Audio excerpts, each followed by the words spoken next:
Foreigners invaded Longcheng. Giant airships dominated the sky. Steel machines oppressed the earth, and high-ranking ascended ones used blades, fists, and even teeth, fighting for territory and survival. But it was not possible to stand. The monsters invaded the earth in a rapid flood. The city of Longcheng has fallen. The picture was creepy. Monsters were everywhere. Destroyed buildings, houses. Innocent people were killed. Our main character Meng Kao, who died in this brutal battle, was able to be reborn again to protect his home. And he was born with his new spark and mission. He swore to the death to protect this land. And for this, he will fight demons to the last. Monsters were everywhere. They didn't spare people by killing them one by one. They destroyed everything around, destroying skyscrapers at every step, creating complete chaos in the city. Our main character Meng Kao tried his best to fight them, but the strength and numbers were unequal. Because of this, he lost. One of the monsters reached out and grabbed him so hard that he screamed and then hit the ground hard.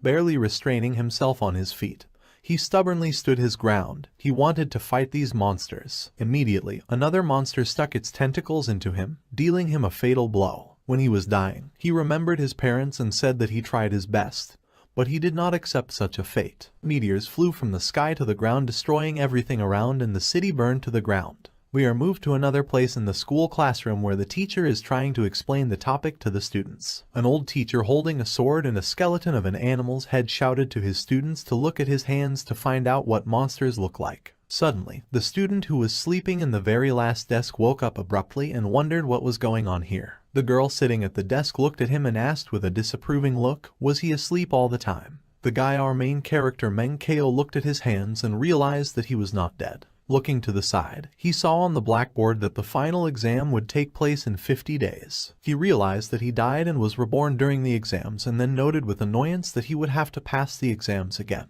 The teacher, glaring angrily with his eyes, said if he sleeps during the lesson, then at least let him not interfere with his classmates. And then Meng Kao said with horror, did he die? Everyone in the class fell silent, looking at him as if he was the last idiot. A guy with a thick build and pink hair, looking at him in amazement, gave him a thumbs up. He was thinking how truthfully it turned out that Meng Kao was the most beaten in class 6. The teacher viciously told him to explain himself. Meng Kao, startled by this murderous look, immediately began to explain himself to the teacher. He said he allegedly had a nightmare where creatures from another world broke into Longcheng, and everything was destroyed in one moment. And teacher Yan himself also died heroically. Then the teacher's eyes flashed fiercely and he asked, so in his dream the city of Longcheng fell and he himself died. The skeleton of the monster's head immediately cracked under the pressure of the teacher's hand. Remembering how he died, Meng Kao cautiously said that he died quickly and painlessly. The teacher smashed the skeleton to pieces, angrily said how Longcheng could fall. It's ridiculous. The teacher angrily shouted for him to go to the wall and stand bent over so that his head was raised and his chest forward. Meng Kao, looking at the teacher, asked if he had to stand like that, but when he saw the evil look of the teacher, he immediately fell silent. The teacher, passing the desks of the students, asked Meng Kao 50 years ago when the city of Longcheng passed into another world and an epidemic and zombies raged there, did Longcheng fall then? After the zombie disaster, fog descended and zombies invaded the city. They lost a third of the entire population. Countless martyrs bowed their heads before the monsters and asked for their blood. They recaptured every territory, inch by inch, from the teeth of the monsters. Leaning towards him, the teacher shouted whether Longcheng had fallen then, whether they had surrendered at that moment. Meng Kao quickly straightened up and replied that the city had not fallen and they had not surrendered either. Turning to the rest of the students, the teacher began to tell them that as soon as the fog cleared, their military quickly and decisively shed the radiance of earthly civilization on the whole other world. How could a city like Longcheng be overpowered by some insignificant foreign creatures that were ferocious? And looking at Meng Kao viciously said that it was they, the Earthlings, who were the most ferocious. To which all the students began to approve of his words, saying that sooner or later they would destroy the other world. One of the students stood up and praised the teacher's words. He was neatly dressed and wore glasses. He started saying that they should all train hard, try to become outstanding people and contribute to the development of Longcheng. You can't just sit and be afraid all day thinking about the destruction of Longcheng. Looking sideways at Meng Kao, he sarcastically said that unlike some cowardly people, most classmates have the same opinion. And they all said in unison that Longcheng would win. All the girls admired the headman, saying how good he was, and at the same time treated Mangkeo with contempt, saying what a loser he was living in the slums, that he's the worst in the class. Mangkeo did not understand why the headman was so picky, but then he remembered that they were enemies, and in a previous life he missed the final exam because he inflicted internal damage on Mangkeo. And besides, when Longcheng clashed with the other world, the headman betrayed Longcheng and moved towards foreigners. Mangkeo looked at him and abruptly took a step. The headman looked at him and inside wondered what was wrong with his gaze. He looked strange. Tall grinned and began praising the headman for how his speech touched his heart, that he already wanted to study more. And he said that thanks to teacher Jan and the headman, he realized his mistake. And from that moment on, he will stand firm and persevere to improve Longcheng City in front of foreigners. The teacher barked that he had finally come to his senses and he should study with Zuo Heijang. And I ordered him to demonstrate the blow of the lying dragon and so stand until the end of the lesson. That chubby guy looked at him uncomprehendingly why Mangkeo is not serious about punishments, since this is a very difficult technique and it will be very difficult to hold out even until half of the lesson. Mangkeo scratched his head and said that the blow of the hidden dragon was not so difficult for him, but he did not use this blow in his nightmare. Hearing this, his classmates mocked him, telling him not to show off, it's better to ask for mercy. One of them said that teacher Yang was cruel in punishments, but now it seems to him that this punishment is not enough. The headman grinned and said that he had run into it himself. Mangkeo, standing in the right position, immediately showed them his hidden dragon strike. Everyone was shocked because his blow turned out to be powerful, and even stronger than that of the headman. They didn't understand how he did it. Mangkeo pathetically started babbling that he hadn't trained for a while, and his movements might not be perfect, and he promised that he would try harder in the future and asked for forgiveness. The teacher turned around and said that the lesson was continuing. Everyone said that after his dream, Mangkeo began to show off more and his strength increased. The headman was furious and promised himself that he would make him regret that he had put him in an awkward position. Then Mangkeo's eyes lit up yellow and digital codes began to appear before his eyes, and a sign appeared where it was written that the spark completes the binding and confirmation of the owner's identity. The bearer of fire Mangkeo. Mangkeo recalled his past life. When he was dying and Longcheng was collapsing, a large fireball came out from the center of the city and directly crashed into his body. Mangkeo thought it was his nightmare, but it turned out it wasn't. While he was standing in the pose of a lying dragon, signs appeared in front of him where it is written that he is now the bearer of the fire of civilization, and the initial reward is 10,000 contribution points. Mangkeo has been found to have old hidden injuries and does not possess any basic knowledge. Does he want to distribute his initial contribution reward to improve to an optimal state? After he agreed, his injuries and wounds began to heal and are being treated. Many doctors have been helpless in treating hidden injuries sustained due to a mistake during the improvement last year. Mangkeo felt that his torn muscles and tendons were fusing together. 3,500 contribution points were used to study the basic power technique primitive bull method to the expert level. Mangkeo was delighted that the memory of the primitive bull method technique from his previous life had returned. And then the signs disappeared. Mangkeo turned to sincerely to continue the process and said that he could spend as many contribution points as he wanted. But then he realized that it was all worth 10,000 points. Then he suggested that if Iskra helped raise the primitive bull method to the level of a master, then he would give him an Ayu. He refused, and the tablet said that the fire of civilization grows with the carrier. The stronger the civilization, the stronger the fire carrier. And Mangkeo should contribute to the development of his civilization as soon as possible and also unlock new powers and missions. Mangkeo wondered why he was not told how to get these glasses. Mangkeo could stand until the end of the lesson. The teacher looked at him and putting away his things said that the lesson was over. All classmates are shocked that he could stand until the end of the lesson, and one of them said that standing on one leg is very useful for hardening Jing Kai and Shen. The term from Taoism Jing is the corporeal essence of Kai the life force, Shen the spirit. Mangkeo began to feel weak. He really wanted to eat and wondered if he himself would have to replenish the energy that Iskra spent on treatment and learning skills. Then the chubby guy ran up to him and rushed at him. He was his best friend and his name was Chu Faison. He asked how Mangkeo managed to practice the lying dragon stance. Mangkeo called him by putting his hand on his shoulder and asked him to take the buffet to eat. And tomorrow and the day after tomorrow he will treat him. In his defense, he said that he had forgotten the money. Faison threw his hand off his shoulder and said that when he became so generous, he wasn't like that. To which Mangkeo replied how can he deceive him because they are like brothers. Chu Faison was delighted to hear these words and they went to the buffet. Mangkeo ate so much that there was a mountain of packing noodles left of him. After he ate the ramen, he started with chocolate. From this sight, his friend was so furious that he wanted to hit him, since Mangkeo had spent his 2-week budget. Then Mengkeo's eyes lit up and he could react faster and hit Chu in the face. He flew a few meters away and began to cry, saying that some kind of demon ran to class. Walking along the sidewalk, Mengkeo saw bottles and cans. A cleaner worked not far from him, saying that again the students scattered their garbage everywhere. Saying that he would help him, Mengkeo began to collect the bottle in a dumpster. And for the fact that he helped a person, the development of the spirit of justice of the city of Longcheng, he received 0.001 contribution points. For taking care of the environment, I received the same amount of contribution points. To which Mengkeo thought that it turns out to be easier than he thought. When he entered the building, Chu Faison told him to hurry up so as not to be late for class. Then 2 girls passed by Mengkeo going up the stairs. Involuntarily, Mengkeo stared at them and got a click from Chu for it. He indignantly said, "You can't stare at people like that." To which Mengkeo melancholically replied that he had only just realized this ordinary life. She is worth doing everything to protect her. Chu looked after them and replied that he admired Mengkeo, saying that he was both so shameless and so refined.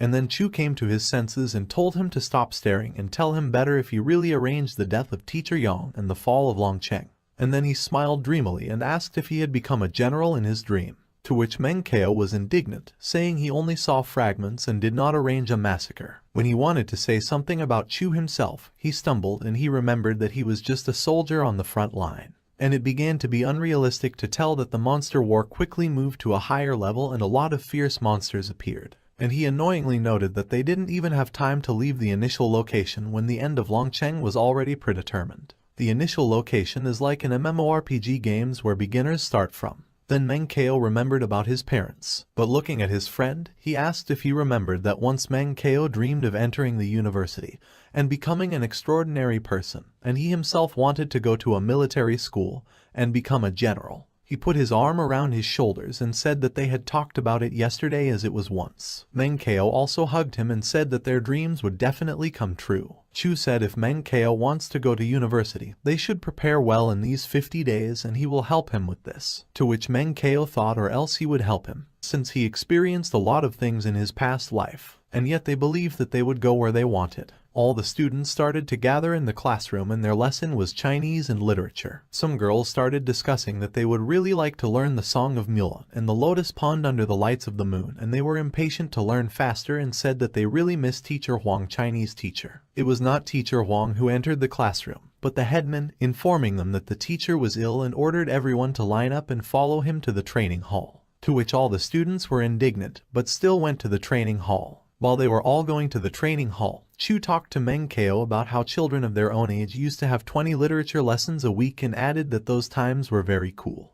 To which Meng replied that he could hide the book and read for his own pleasure when he was free from training. The headman turned to them and seeing them chatting, shouted to them to go faster. Chu Faison was infuriated by this and said that he didn't like that this guy was pretending to be the most important here. And he lowered his voice and asked Meng if he knew why this guy didn't go to the rocket class and decided to stay as a prefect in their regular class. And he replied that he stayed because the school gives the elders resources for improvement. His family has its own company, so he also takes away resources from such poor bastards like them. Mengkeo thoughtfully agreed and said if the headman, Zuo Heijia, had not used his uncle's connections to stay in a regular classroom, then the headman would have been Faison himself. The headman looked at them angrily and immediately shouted for them to stop talking and go faster, at which Chu got very angry and wanted to throw his fists, but Mengkeo stopped him, saying first they need to practice. They entered the training hall where everything was beautifully equipped. There were almost all the necessary things for training.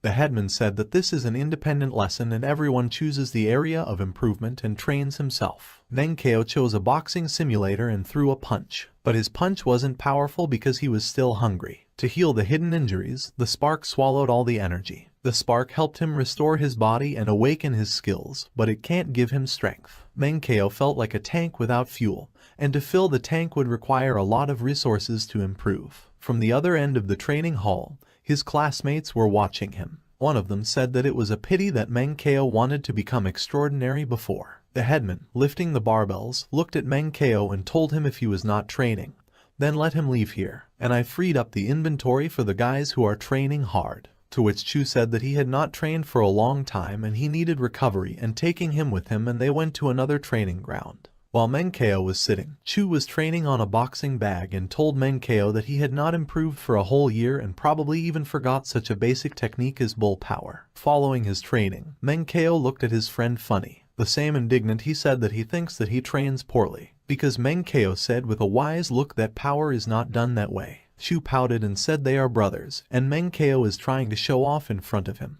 Menkeo with tired eyes told him not to be offended. But those methods for using forces, they are not very. To which Chu was even more offended by telling Menkeo how shameless he was. Then Menkeo suggested that he go to the toilet. They went to the toilet, and after making sure that no one was there, Menkeo closed the door. When Chu asked what he was going to do, Menkeo smiled slyly and told him to take off his clothes and let him study his muscles. Chu was horrified and asked what he was going to do and said that he would resist, he would not win. Menkeo looked at him wearily and asked if he had just used the bull power technique. Did he have a feeling that the power was about to leak out? Chu looked at him dumbfounded, and squatting down, he looked at his knees and asked when he steps on the floor whether he feels tingling from his feet to his knees. Chu asked in surprise how he knew, to which Menkeo said that he did not have the innermost meaning of the power of the bull, and half of his strength simply got drunk into the body. And he added a little gloatingly, if he continues at this pace, he can easily earn himself osteoporosis. Chu here hugged his legs and crying told him to save him. Menkeo told him to use his power and he would watch. And immediately his eyes lit up with a golden spark. After some time they came out of the toilet. Chu's eyes shone with happiness, and he told Menkeo that thanks to his manipulation, he had increased his strike force to 3%. To which Menkeo smiled and said to take the test and find out how much his strength had increased. Then a spark sign appeared in front of Menkeo's eyes, and it was written there, for instructing a simple citizen Chu Faison about the basic skill bull power, training progress of 10%. And for the fact that Menkeo helped ordinary citizens to become stronger and increase the level of combat effectiveness of the city of Longcheng, he received plus 10 contribution points. Menkeo was surprised to note that if he teaches ordinary citizens the skills that I gave him from Iskra, then he gets contribution points for it.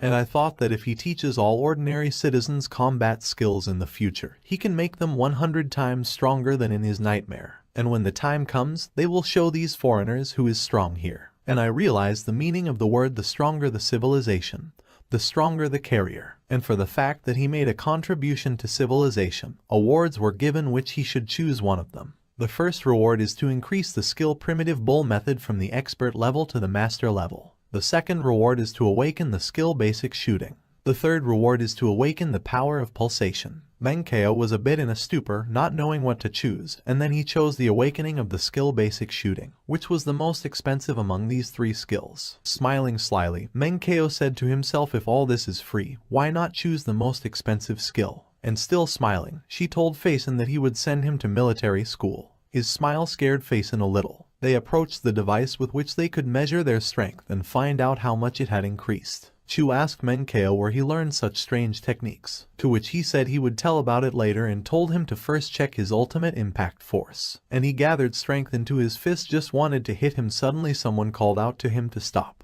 It was the headman. He adjusted his glasses and said he and Menkeo left the lesson and returned 20 minutes later, and decided to measure his impact force. And looking menacingly, he asked who allowed him to do this. Chu was indignant and told the headman why he fancied himself a teacher. He had just had an epiphany of the son of the bull. Even a teacher wouldn't stop him, and why is he interfering? The headman grinned nastily and said that he had seen his performance of the power of the bull, and it was crooked, and he was still far from the standard reception of the power of the bull. And if he really wants to use the impact force meter, he said that he should step aside and go work on the reception. Chu Faison wanted to attack him out of anger, but Menkeo held him back and asked the headman if so, maybe he himself would show them his standard performance of the bull power technique so that everyone could learn well. Taking off his watch, he said that he would show them what the real bull power was and hit the meter. From the impact, the device staggered a little. The meter showed 225 kilograms. All the girls admiringly began to squeak how strong he was, that he broke the record of their class with the first blow. He is developing so fast that he will be able to enter the best university. And even if he is smaller than Faison, but his impact force is 5 kilograms more. The headman grinned nastily and asked if they understood.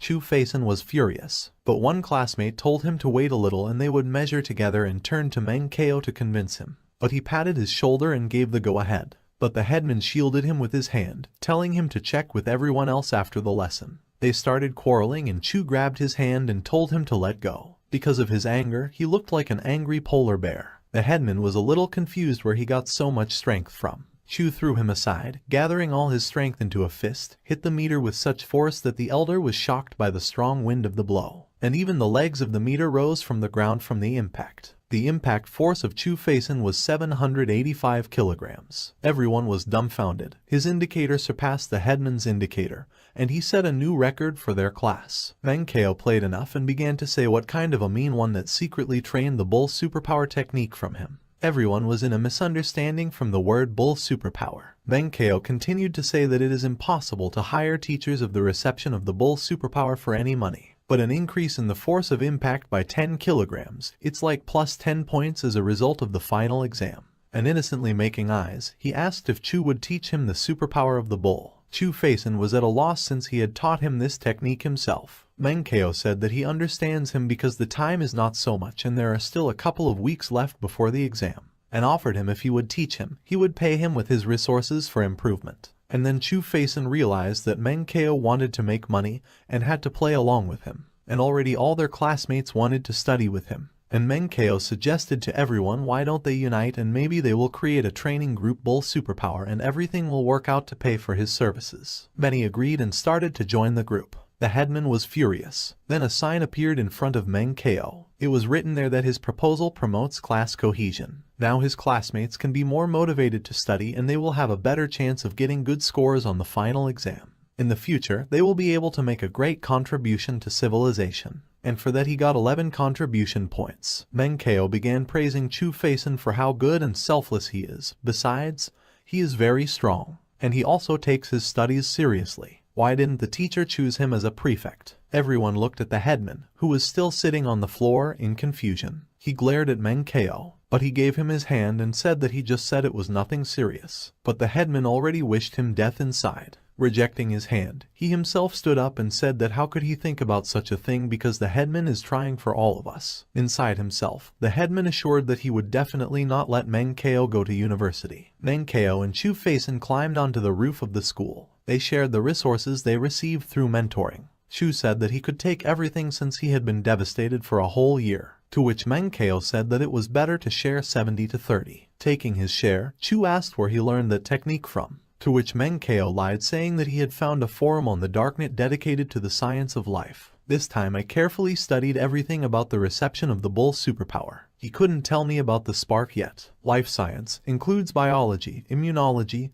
genetics, physiology, ecology, etc. And he added if he is worried about the danger of admission, then you can tell classmates that the bull superpower is a type of beta version and that of course there may be bugs, but they cannot participate if they do not want to. And Meng said that he just wanted to contribute and there was no need to force someone. Chu said that he would tell them so, ran to the exit and left. Menkeo collected his briefcase and looked at the landscape of the city. The city was large, beautiful and multifaceted. Menkeo began to reflect that he didn't like the fog before, because the fog sealed the city and prevented the Earthlings from killing enemies. He also doesn't like Longcheng City itself. Cramped neighborhoods, crowded streets, and the requirements for improvement are too strict. And noted that he was the same as all teenagers. I've watched too many movies and books about the old Earth, where students attend only 2 physics lessons and several dozen in mathematics literature, and it was enough for adults to work only 8 hours a day to earn enough money for a large apartment and environmentally friendly food.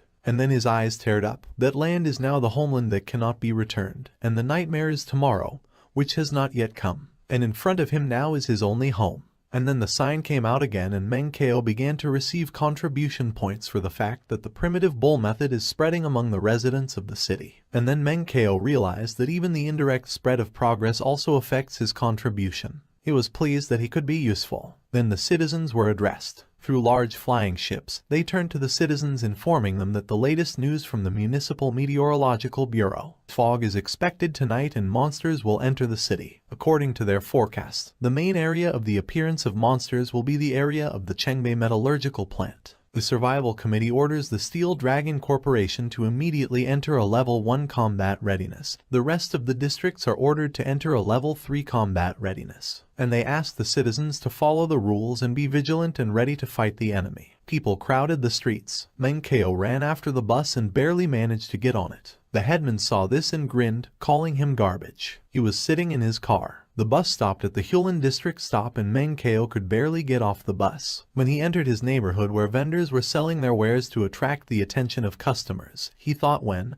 after his resurrection, he walked through this dilapidated market again, what he was thinking about were warm memories. Hearing those warm and familiar voices, he only felt calm. Watching the people in the market, he thought how much life is in full swing here. But suddenly his sister called him, asking for help so that he could help him lift a bucket full of crabs. He looked at her and smiled warmly and wanted to say her name, but then he remembered his past life again. In his nightmare, she was the witch of the dark night. Wherever she goes, she will bring with her only endless dark nights. In his vision, she was all in black and pressed her foot on his face. But then her sister brought him out of his thoughts, asking if everything was fine with him. And she added he looks like a mouse saw a cat in front of him. Menkeo looked at her suspiciously and thought that he did not know that his sister was of this type. And then, pulling a smile, he grabbed her by the shoulders and asked Xiao Cao if she had the strength, she would crush him. To which she innocently smiled and protested why he was asking such questions. She would not do such cruel things. But inside herself, she cunningly thought that if she had the strength, she would trample him. Menkeo thought that there must be a reason why she became a witch of the dark night. And I asked her if she was upset or dissatisfied with something about him, to which she innocently denied.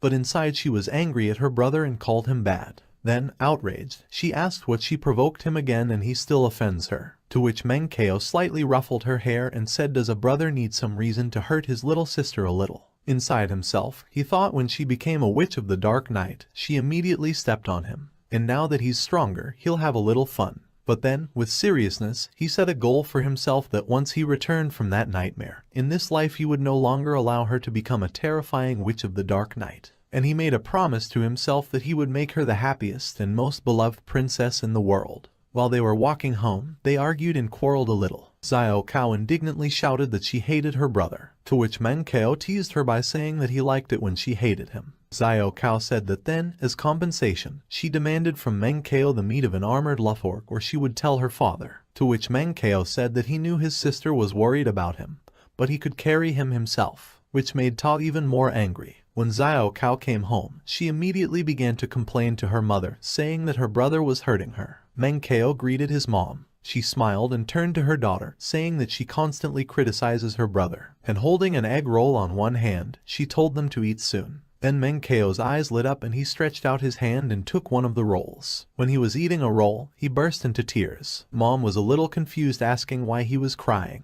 and his sister teased him and said that he just went crazy. And then, opening the door, their father entered the house and said why there was a noise that he had already heard Xiao Cao complaining about his brother from the street. And he added that she would turn on the TV and watch the broadcast from the battlefield did not start there. Right there on the TV they showed military armed tanks similar to crabs. It is reported that at 8:50 am the military group of assault combat crabs completes the deployment of a position in the north of the city. These iron crabs are the newest military development of their city, and Professor Qi Zhendong from the biology department of Longcheng University was invited to the show. And they asked him why exactly crustacean machines. He explained that the last 3 times when the fog descended, the main forces of the invasion were crustacean monsters. Then Xiao Cao switched to another channel out of boredom. There she saw a dark silhouette of a man jumping over the roofs of a glass building. She immediately recognized him, saying that it was Longcheng number 1. She was so stuck that her parents said she was so obsessed with Master Luo Wu. But then the shaking turned off the TV and all the things in the house began to shake. Menkeo said they were monsters. Through the emergency sirens, it was heard that the Tijunfaiyuan district was going into fortress mode. And then monsters similar to beetles invaded the area. Monsters were immediately attacked by people. There were a lot of them. Then the order was given to raise the barrier, redirect all electricity to the barriers and the high voltage support tower. And then the device opened up and a strong stream of electricity came out of it that he beat off many monsters. Menkeo was shocked by the number of them. He was watching it all the time through binoculars. He thought that he had drunk all the dietary supplements, but was not sure if he could withstand such a battle. Father War came into the room and asked how the battle was going there. To which Menkeo said nothing special yet. A grandmother with a white dog approached them, telling them to monitor the situation outside and she and a dog named Zubik would take care of them. The dog, corresponding to his nickname, was happily circling around Menkeo's mom and sister. Menkeo looked at his grandmother and said that she would worry about her safety. She pulled his ear for his words and was outraged why he thought she was already quite old and could not do anything. To which Menkeo quickly began to apologize to her. But there was an explosion. One of the bug monsters was able to break the equipment that was studying the waves of electricity, and they all began to spread their wings like fiery wings in the color of dark pink. The father noted with fear that this is a kind of black fire beetles, flying flame beetles, and the father gave his son a machine gun and taking it for himself said that these bugs are not easy to overcome. You need to get closer and only then attack. It won't be easy to get through this evening. They started shooting at them. Mengsao's father said that it was very difficult for them to get there, so they should only hope for luck. Menkeo thought if all this drags on, many people may die today. And then a spark appeared in front of him. It said whether he was ready to start his first combat mission.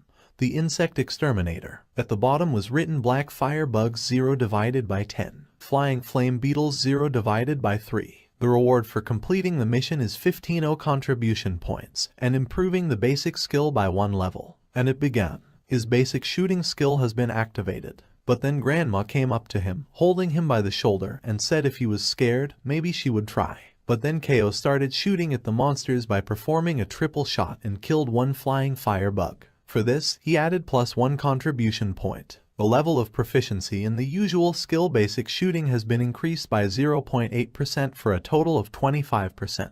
Grandma whispered him on the head and praised him, saying that he shoots like his uncle when he was still alive. And Menkeo thought if Grandma hadn't stopped him, he could have blown up this bug with 3 consecutive shots. And he kept shooting at the monsters, killing 1 by 1. Menkeo noted that the feeling of weapons from the past gradually returned. His father looked at him and said that he was better with a machine gun than he was. Menkeo confusedly said that because he was injured last year, it was difficult to train martial arts. Therefore, he practiced a lot with a gun. His father patted him on the shoulder and said it was hard for him. But then he encouraged him by saying that he should always keep himself in shape and show them what he's learned. They were shooting at these monster bugs. The father looked at him like that and said that no matter how many problems he had now, he still had to monitor his health. Menkeo assured him that he was fine, but he noted that something was wrong. Another terrifying monster did not appear. I had to find him. And then Menkeo saw a big frightening bug. He was big and you could tell by his appearance that he was the leader of the beetles. This monster beetle attacked everything. People destroyed houses. Menkeo realized that with his current level of shooting, he couldn't even injure him. To defeat him, you need at least a master level or even a perfection level. Having taken all the bugs to one place, that monster directed them towards people. The military people noted that something was wrong with this swarm, and this big bug behaves very strangely. And all the monsters started attacking people. The military tried to keep them away from the living area. All the military massively fought the bug monsters. Menkeo was also getting more and more contribution points by killing them. It was necessary to increase the level of shooting before the monster fully wakes up. Then the monster opened its wings even more and its wings looked like 2 big bloodthirsty eyes. The military realized that this is a super monster, and they started asking for reinforcements, saying that an unknown super monster had been discovered in the Tijanfayuan area. But the connection did not work well and broke off. At that moment, Ko's father told Meng to leave, taking his mom and the others, saying that that big bug could be a super monster. But Menkeo still shot at the monsters, and then he turned to his father that he should take everyone and run away from here. Menkeo knew these creatures. That's why I stayed. The big bug monster collected a large fiery heat and directed it at the military. Thick black smoke was flying in the air after the explosion. Because of the smoke, they couldn't properly aim at the monsters, and they all started shooting at the smoke at the same time. But the super monster still came out without a single wound, and then he directed fire rays from himself at his comrades. And then they went even more crazy and started attacking everyone. One of the beetles wanted to attack ordinary citizens, but a warrior was able to get ahead of him by plunging his sword into his head. Through the walkie-talkie, he said that the brigade of swordsmen was ready. It was impossible to allow monsters to get close to residential buildings again. Shouting Longcheng will win, they began the battle with the monsters. Menkeo was able to complete his mission at this moment, and for this I received 15 contribution points. Iskra asked if one basic skill could be improved by 1 level right now, but Menkeo said to wait, adding first he would put all the contribution points into the basic shooting skill and fill the progress scale to failure. Iskra showed that the usual skill basic shooting has been mastered by 100%. The level of proficiency has been upgraded to an expert, and the level has risen to master. Menkeo told Iskra to improve the master skill basic shooting one more time. Menkeo was covered by golden rays and his skill basic shooting was mastered to the level of perfection. Now he could see the vulnerabilities of the monsters. The wings of the super monster had golden powder. With it, he can increase the strength of other beetles. And his head shell was an organ full of nerve endings. It was an extremely sensitive place. And having found out his weak points, he loaded armor-piercing bullets and only wanted to shoot. But her sister was ahead of him, shouting that she had come to help him, and thoughtlessly shot at her little gun. But unable to withstand the pressure, she fell to the floor. Menkeo thought with horror that he had forgotten about this gun. And he remembered that as a child, Xiao Kao had assembled this gun herself and asked if it was powerful enough, to which Meng PDF then replied that it was too dangerous and for the time being he would keep it for her own safety. Menkeo wondered if he hadn't taken her homemade weapon from her back then.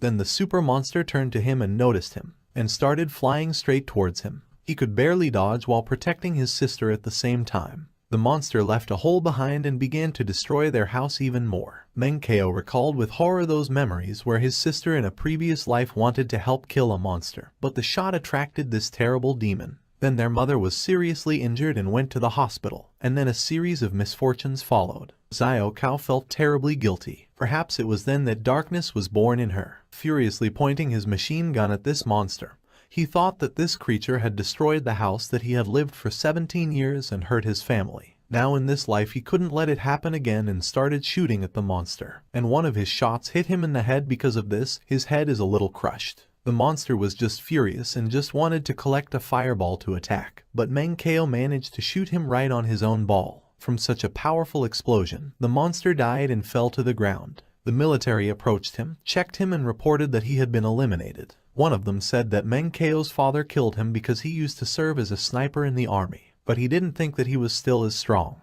And now they started attacking the rest of the monster bugs. Menkeo's face was red and his nose was bleeding and he fainted from overwork. His father called out his name, but he was in his thoughts that for many years before the death of this monster, bullets had affected his inner supernatural power, causing a psionic riot. And thus he died of his own power, and he was sure that the nightmare could be destroyed, the future could be changed, and his fate was only in his hands. And then his sister ran to him from the pharmacy shouting that he did not die because she had not yet taken revenge on him. That is, thanked him. And she started giving him medicine. He opened his eyes and wanted to say something, but Xiao Kao beat him to it by asking if he was okay and began to painfully hiss his cheeks. And he was yelling at her to take her hands away because it hurts him. Mentally, he thought that she was really a witch of the dark night, pure evil. Grandma came up to them and asked if Menkeo was okay. He smiled and said that everything was fine.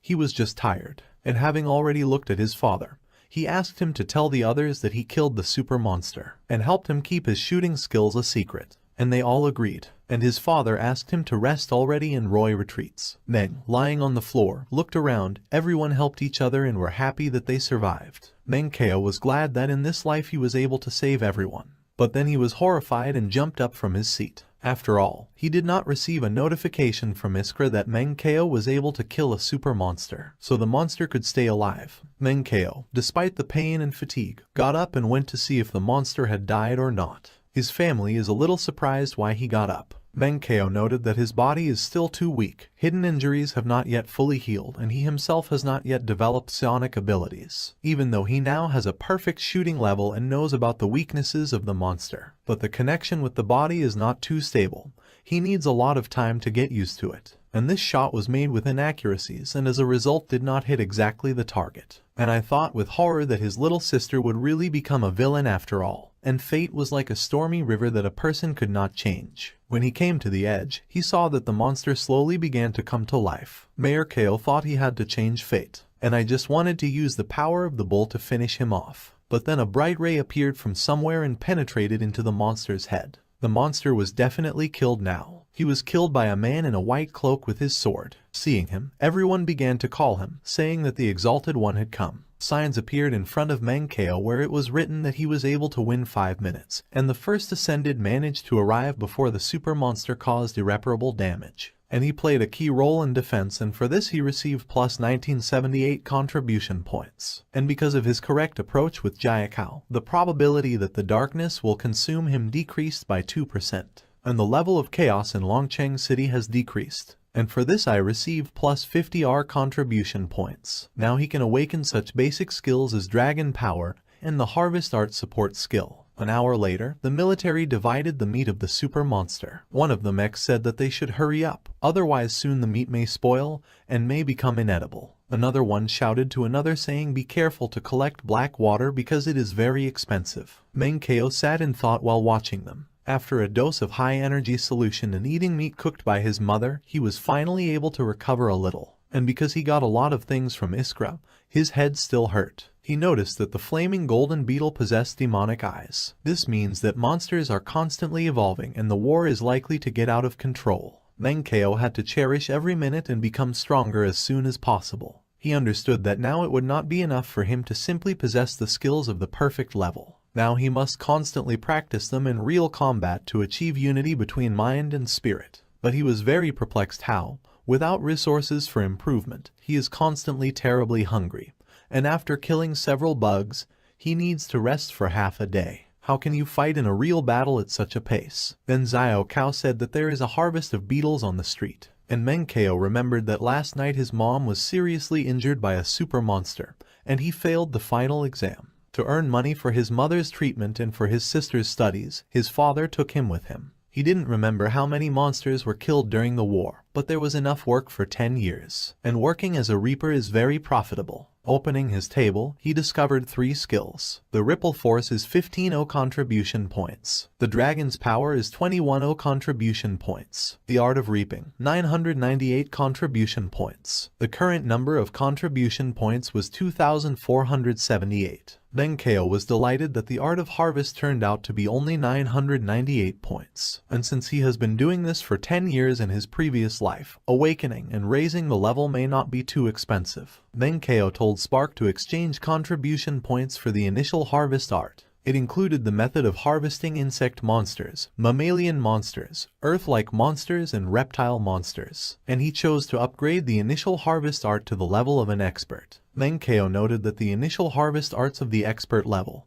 and the basic shooting of the perfect level created something like a symbiosis, and this meant that he chose correctly. And he also realized that many of the monsters he remembers from his past life have not yet had time to evolve. This could mean that when these monsters appear in Longcheng, he can understand them better than anyone. This made him giggle maliciously, rubbing his hands. The sister was a little perplexed why he was laughing so vulgarly. Did he really have something planned? Mangao's father was going to work, saying that he was going to harvest in the northern district. Manga said he also wanted to go with him. He thought that he might not be able to pass the exams well enough to go to university. And instead of looking for some odd job, he wanted to become a reaper. The father looked at him and noted that although his shooting skills are very good, but his physical form is not very, somewhere 80%. Because of this, he cannot go to university. Although it was a little dangerous to work as a reaper, but it is an ordinary job, and it was also possible to awaken one's inner strength in this industry. And he agreed, saying that he would familiarize him with the work. Sister Concern asked if he really wants to be a reaper. Manga rather thought that when he heard that his brother was going to a dangerous job, even the Witch of the Dark Night was worried. And in the end they are brother and sister, of course they have a connection. But the sister shyly demands her t-shirt, said if he finds delicious monsters, then let him bring some home. Here Manga was outraged because she was not worried about him, but just wanted to eat delicious food. While our heroes were driving through abandoned buildings, Iskra informs us that although monsters are disgusting, their corpses are one of the most important strategic resources for maintaining the state of Longcheng. It would be cool to just shoot monsters by turning their bodies into garbage. But such a move would waste ammunition, the lives of soldiers, without the slightest benefit. And in less than 3-5 years, Longcheng would have exhausted all the resources and would have died of hunger. The Exalted Ones can kill thousands of monsters with cold weapons, and thus the corpses remain almost untouched and the resources can be restored. It was not surprising that now the army is only helping in the fight against monsters. And the key role lies with the first Ascended. Everywhere they drove there were corpses of monsters. Mankeo's father said that working as a soldier is very primitive, but the Reaper will not be able to work well if he is not attentive and brave. And he added that Chao should not worry, and looking at his father, slowly studied. He said he wasn't worried. The father incredulously asked how not to worry about what was in their area. And the real battlefield is not the same thing. 1,000 monsters, mountains of corpses, rivers of blood, how not to be nervous here. Mankeo calmly said that he really wasn't worried, but the father still stood his ground. Then Mankeo gave up and said that he had already wet himself because of the excitement. Iskra informed that the smell of high-level monsters can stimulate the central nervous system of the human body, and newcomers who have not been on the field are very likely to lose control of their bladder. And his father shoved him and said that he would tell him a secret so that he would not be disgraced when he became a Reaper. For the first time he needed to put on a diaper. Mankeo looked at his father strangely and said how he would get diapers in the middle of the night. And the father took out some diapers from where and said if the time came, he found a taming place and put them on. And Mankeo nervously said that he had suddenly changed his mind about becoming a Reaper, and he was confident that he could pass the exams successfully. The father laughingly said that was all. They stopped and all got out of the cars. Teo's father informed that Shen, the head of the firm, would decide whether he could become a Reaper or not, and putting on masks, told him to show modesty. A fat man with overalls and a mask was sitting in the office. He was the CEO of the Jiexin Resource Recovery Company, full name Shen Rongfa. The director looked at them and asked Meng's father if this was his son, to which Mengkeo's father told him that he had talked about him. He took off his mask and grinned nastily and said that Mengkeo had an injury, and because of this, he cannot persuade his brother-in-law. Mengkeo thought about how this fat ass walks through the doors. Mengkeo's father, holding his hand, said that last year he received a minor injury, but it does not bother him anymore. And he said that he himself would be responsible for him in less than 2 years. Mengkeo would become a good employee, and asked him for help. Then Mengkeo saw the card between their hands, and he realized that it was a consumer card Golden Dragon shopping center in the balance of such a card at least 10,000 yuan. And he didn't understand, so his father had a lot of money. He can turn this fat director and return the card to his father. Shen Rongfa took the card, grinned maliciously and agreed, having said that his team is simply attached to the company, and who he takes as an assistant there has nothing to do with the company. And he gloatingly added that it was not necessary to arrange problems for him and his brother-in-law. The father said with fear that there would be no problems, and he told Mengkeo to thank him. Mengkeo bowed and thanked him. The director waved his hand at them, said that it was not worth it and ordered them to get to work faster. Mengkeo was still thinking about money and noted that his father could have large reserves. And it seemed to him that this fat director Shen Rongho was even more disgusting than Zuo Heijie. Mengkeo's father said that it was impossible to contradict the director, and then Mayor Keo remembered that the director had beaten his father in a previous life. Mengkeo asked his father why he did not open his own company because he has been working as a Reaper for 10 years. Everyone listens to him. Why is he still working for Jiexin? He said that it was not so easy to open his own company, and even more so he did not have the finances to start. And besides, there are no those who supplied the corpses of monsters. And patting his son on the shoulder, he said that in 2 years, when he gets comfortable here and his sister goes to university, then they can think about it. And then Mengkeo asked if he ever thought that there could be even more monsters. Mengkeo's father didn't understand what he was driving at. He replied that a freelance teacher had recently appeared at the school. According to him, soon the monsters will begin to evolve and appear before them even more fiercely. Even today, a super monster has appeared in their neighborhood. This is a new threat, but also a chance. If they want to get rich and rewrite their destiny, then they should take this chance. His father was a little perplexed and said that they would talk about it later, and now he needed to get to work. Mengkeo thought if he came back from a nightmare, then he should fix everything and should not continue to live a worthless life. He assured himself that he would become strong and make himself. They entered a building where there were a bunch of monster corpses, and all the employees worked tirelessly. The father joked and asked if he was wearing diapers tightly. Mengkeo did not reply to this. Mengkeo's father approached one of the monsters, took him by the tail and said that today they work with crustaceans, but mostly with yellow-striped scorpions. And all the employees started teasing him, saying that he hadn't seen so many monsters before. It was exciting. They told him to touch these monsters, tease them, maybe he's afraid of them, that they might bite him or something like that. To which Mengkeo with a stony face said thank you. After putting one monster on the table with the help of technology, Keo's father said that they would work slowly so that Mengkeo could study everything carefully. I slaughtered one of his limbs, took out the meat from there and informed him that there was tender meat there. The shell can be reinforced and alloyed. Slime is an excellent fertilizer for the soil, excellent food for earthworms. Its venom can purify medicines and activate the exalted power embedded deep in the genes. The sting is extremely hard and it is used for sniper shells. It also has a corrosive and highly toxic effect. And he added that they are not expensive. Even if he breaks them, it can be easily fixed. Menkeo took the tools from his father, took out a metal thing, began to tear the monster's flesh, and took out a thing like a thread from there. Iskra informs that after the main nerve cord is disconnected, it must be placed in a 37% solution of active neurocellular substances to maintain freshness. Menkeo put it in the inside of the jar and continued his work. With the help of a 34-hash butterfly scalpel, he was able to separate the meat from the shell. This scalpel has the right curvature to perfectly separate the meat from the shell. A suction device with negative pressure will help to easily collect and store scorpion meat. And at the end you need to use a vacuum pump to collect valuable mucus. When he finished his work, Spark awarded +3 contribution points for his first resource collection. The level of mastery of the skill art of harvest has been increased by 1.1%. Menkeo noted that he was a little unaccustomed since he had not worked for a long time. When he looked at the other side, all the employees including his father looked at him with shock. They were very surprised by his skills. Menkeo scolded himself for being careless and showing his skills too quickly. And to rectify the situation, he said he wanted to tell them a secret. And everyone listened to him attentively. And Menkeo said that since childhood he dreamed of becoming a professional reaper. Every time Dad went to work, he secretly avoided training. Especially after the injury last year, he realized that he had little chance of going to university. And he passionately began to talk about how he was even stronger in his desire to become a reaper, saying that he practiced like a madman. Teachers supported him in his own endeavor and he was able to achieve such high results. He grew up in the reaper's house, inherited his talent in addition to this hard-working craft, and that's how he was able to hone his skills. And everyone started praising him that his school number 9 is considered one of the key ones, which is not surprising. They were also now sure that since their boss had such a son,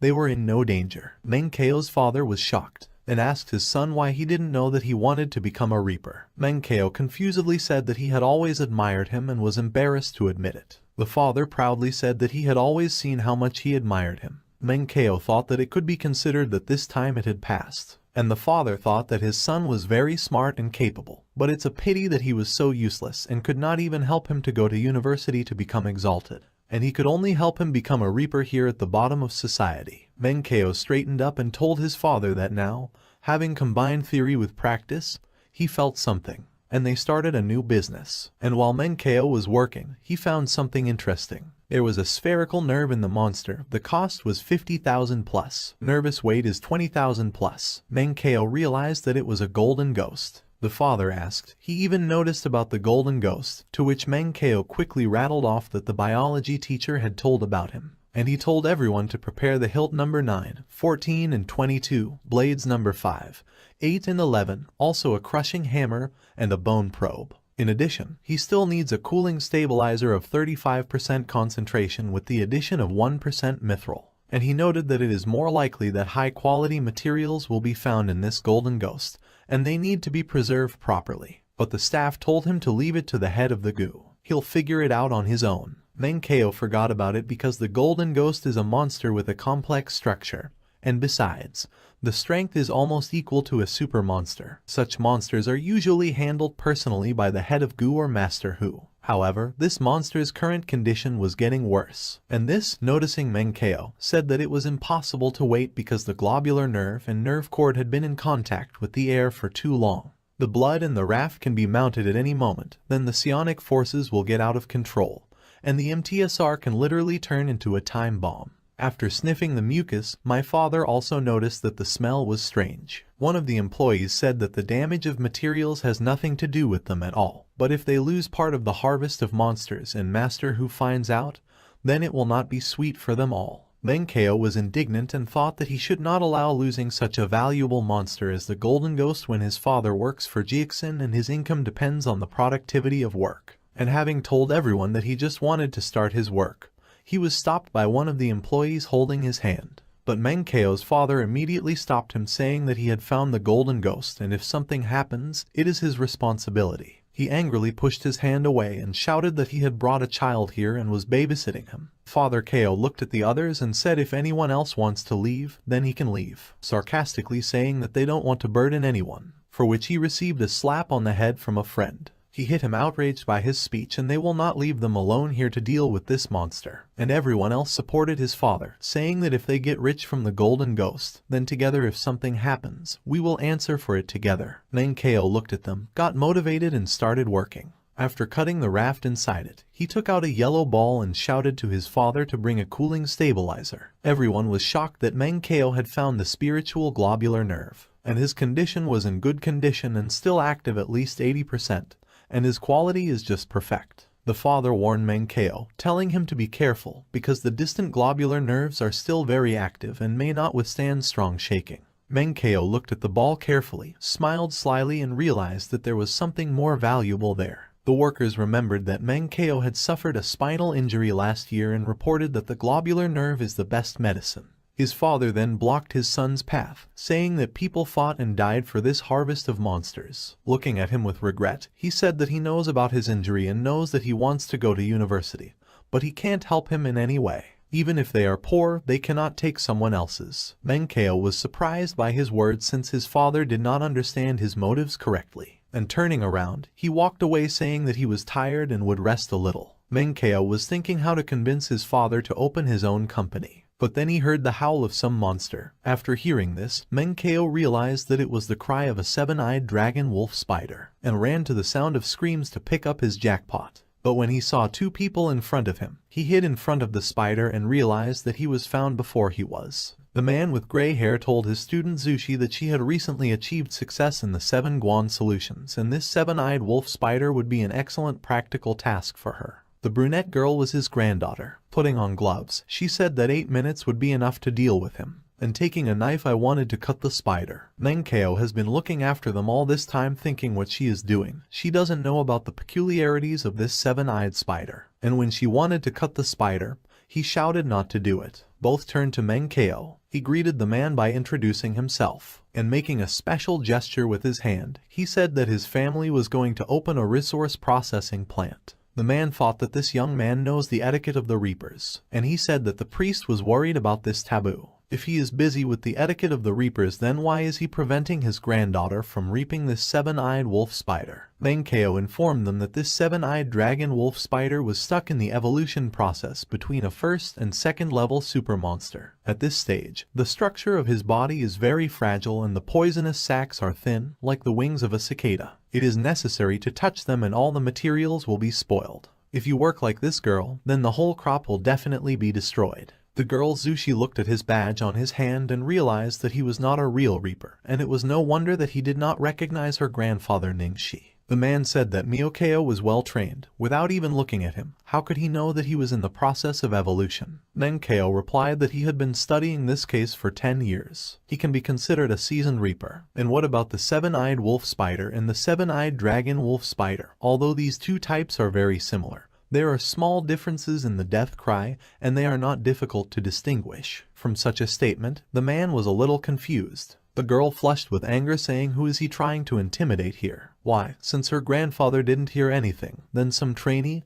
How could he hear?" Then Ko began to justify himself by saying that his words were true. Although outwardly this monster looks like a seven-eyed wolf spider, but the internal organs have already begun to mutate. And he added that if they don't believe him, they can take off his shell and make sure of it. Grandfather narrowed his eyes in disbelief and told his granddaughter to let him see. The girl angrily thought that her aunt had sent him on purpose to prevent her. And taking his weapon in his hands, Ko said if he wants to work properly, then let him look carefully. And Ko said he was ready. When he cut the shell, his hands trembled a little. Looking at this, Ko realized that he was traumatized and therefore he wanted to do it. And slyly flashing his eyes, he thought that here he was his first jackpot. Approaching the girl, he turned to her asking if she had 300,000 in cash on her account. The girls crossed their arms and asked him why. He replied that it was obvious that Grandpa Ning had problems with the nervous system, and they definitely need help to complete this harvest. Otherwise, they will be able to collect material only for about 300,000.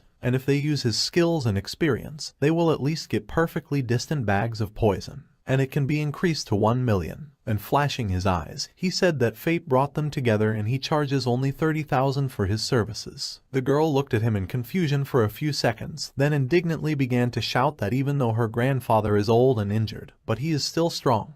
Even if he needs an assistant, he has her, and they don't need a loser intern like him. Here her grandfather rarely interrupted her, telling her to shut up and come over. The one with dilated eyes looked at the cut part of the shell and said that the kid was not lying to them. The girl saw the monster's organs and said that it was not a seven-eyed wolf spider, and her grandfather confirmed it by saying that this is an extremely rare, and in the process of evolution seven-eyed dragon wolf spider. And inside I thought that I almost failed because of some pathetic level 2 monster. Approaching them from behind, he looked at the monster and wanted to say something.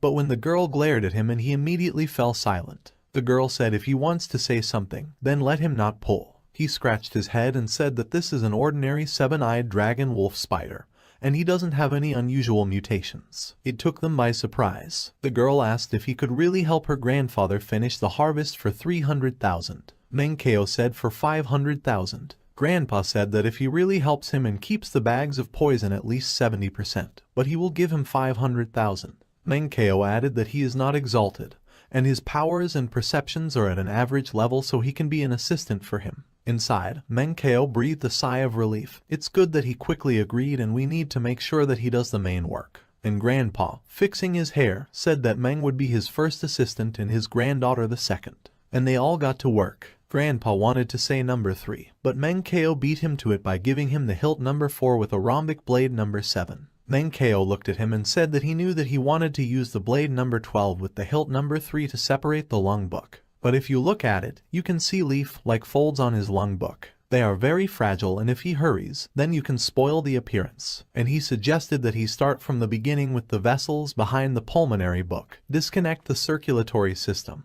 clean up the neighborhood and only then proceed to the pulmonary book. And he added that the neighbors have become stronger than before, it will not be easy to break them. And I asked Grandpa Ning what he thought, and he looked at him and said that was exactly what he thought. A spark appeared in front of Menkeo. It was written there for helping the elite citizen Ningxi to learn about the structure of the seven-eyed dragon wolf spider and increase his knowledge. Menkeo received 15 contribution points. Menkeo, flashing his eyes, thought at the expense of him, he just has to feed pretty. After some time, he could collect valuable materials in banks. Grandfather thought that reaping the harvest with Menkeo as an assistant turned out to be very convenient. And perhaps it is worth teaching him the techniques of the 7 Guan solutions. Grandpa asked him what he would do in his place. Menkeo, while moving his hand with a long scalpel, blue rays began to cover his hand, answered him that he would move from the bottom to the center using the 3rd solution from the 7 Guan solutions. Grandpa was very surprised. Inside himself, he thought that someone behind this young man was able to perfect the 7 Guan solutions. With the help of such a technique, it would be possible to reduce the harvest time by at least 5%.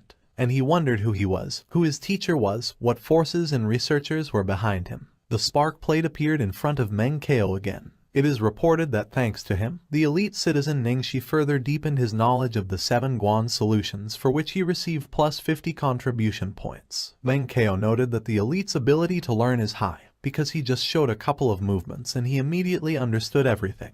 Grandfather looked at him and said that he had taught him the secret technique so easily, and I wanted to ask about his mentors. Menkeo understood that he was an elite and now he would not be able to excuse himself with words about self-education. And quickly apologizing, he said that he had his own reasons why he could not tell him about his teaching. But he added that his teacher said that knowledge must be spread in order to elevate Longcheng, and in no case should it be selfishly hidden. From his words, Ning pouted, saying that he also asked her for 300,000. Menkeo sighed and said that he was not familiar with them and she misunderstood him. These 300,000 will be his initial capital so that he can form his team and achieve the goals of contributing to the development of the city. Money was not needed by Menkeo for personal purposes, but only to kindle the fire of earthly civilization in this other world. Grandpa Ning was greatly surprised by such a statement. After all, he said these words with burning eyes, is Menkeo really trying for the sake of contributing to Longcheng? So young but with such a soul. And his granddaughter was very embarrassed by his words, because she did not think that he had such aspirations, and she doubted him.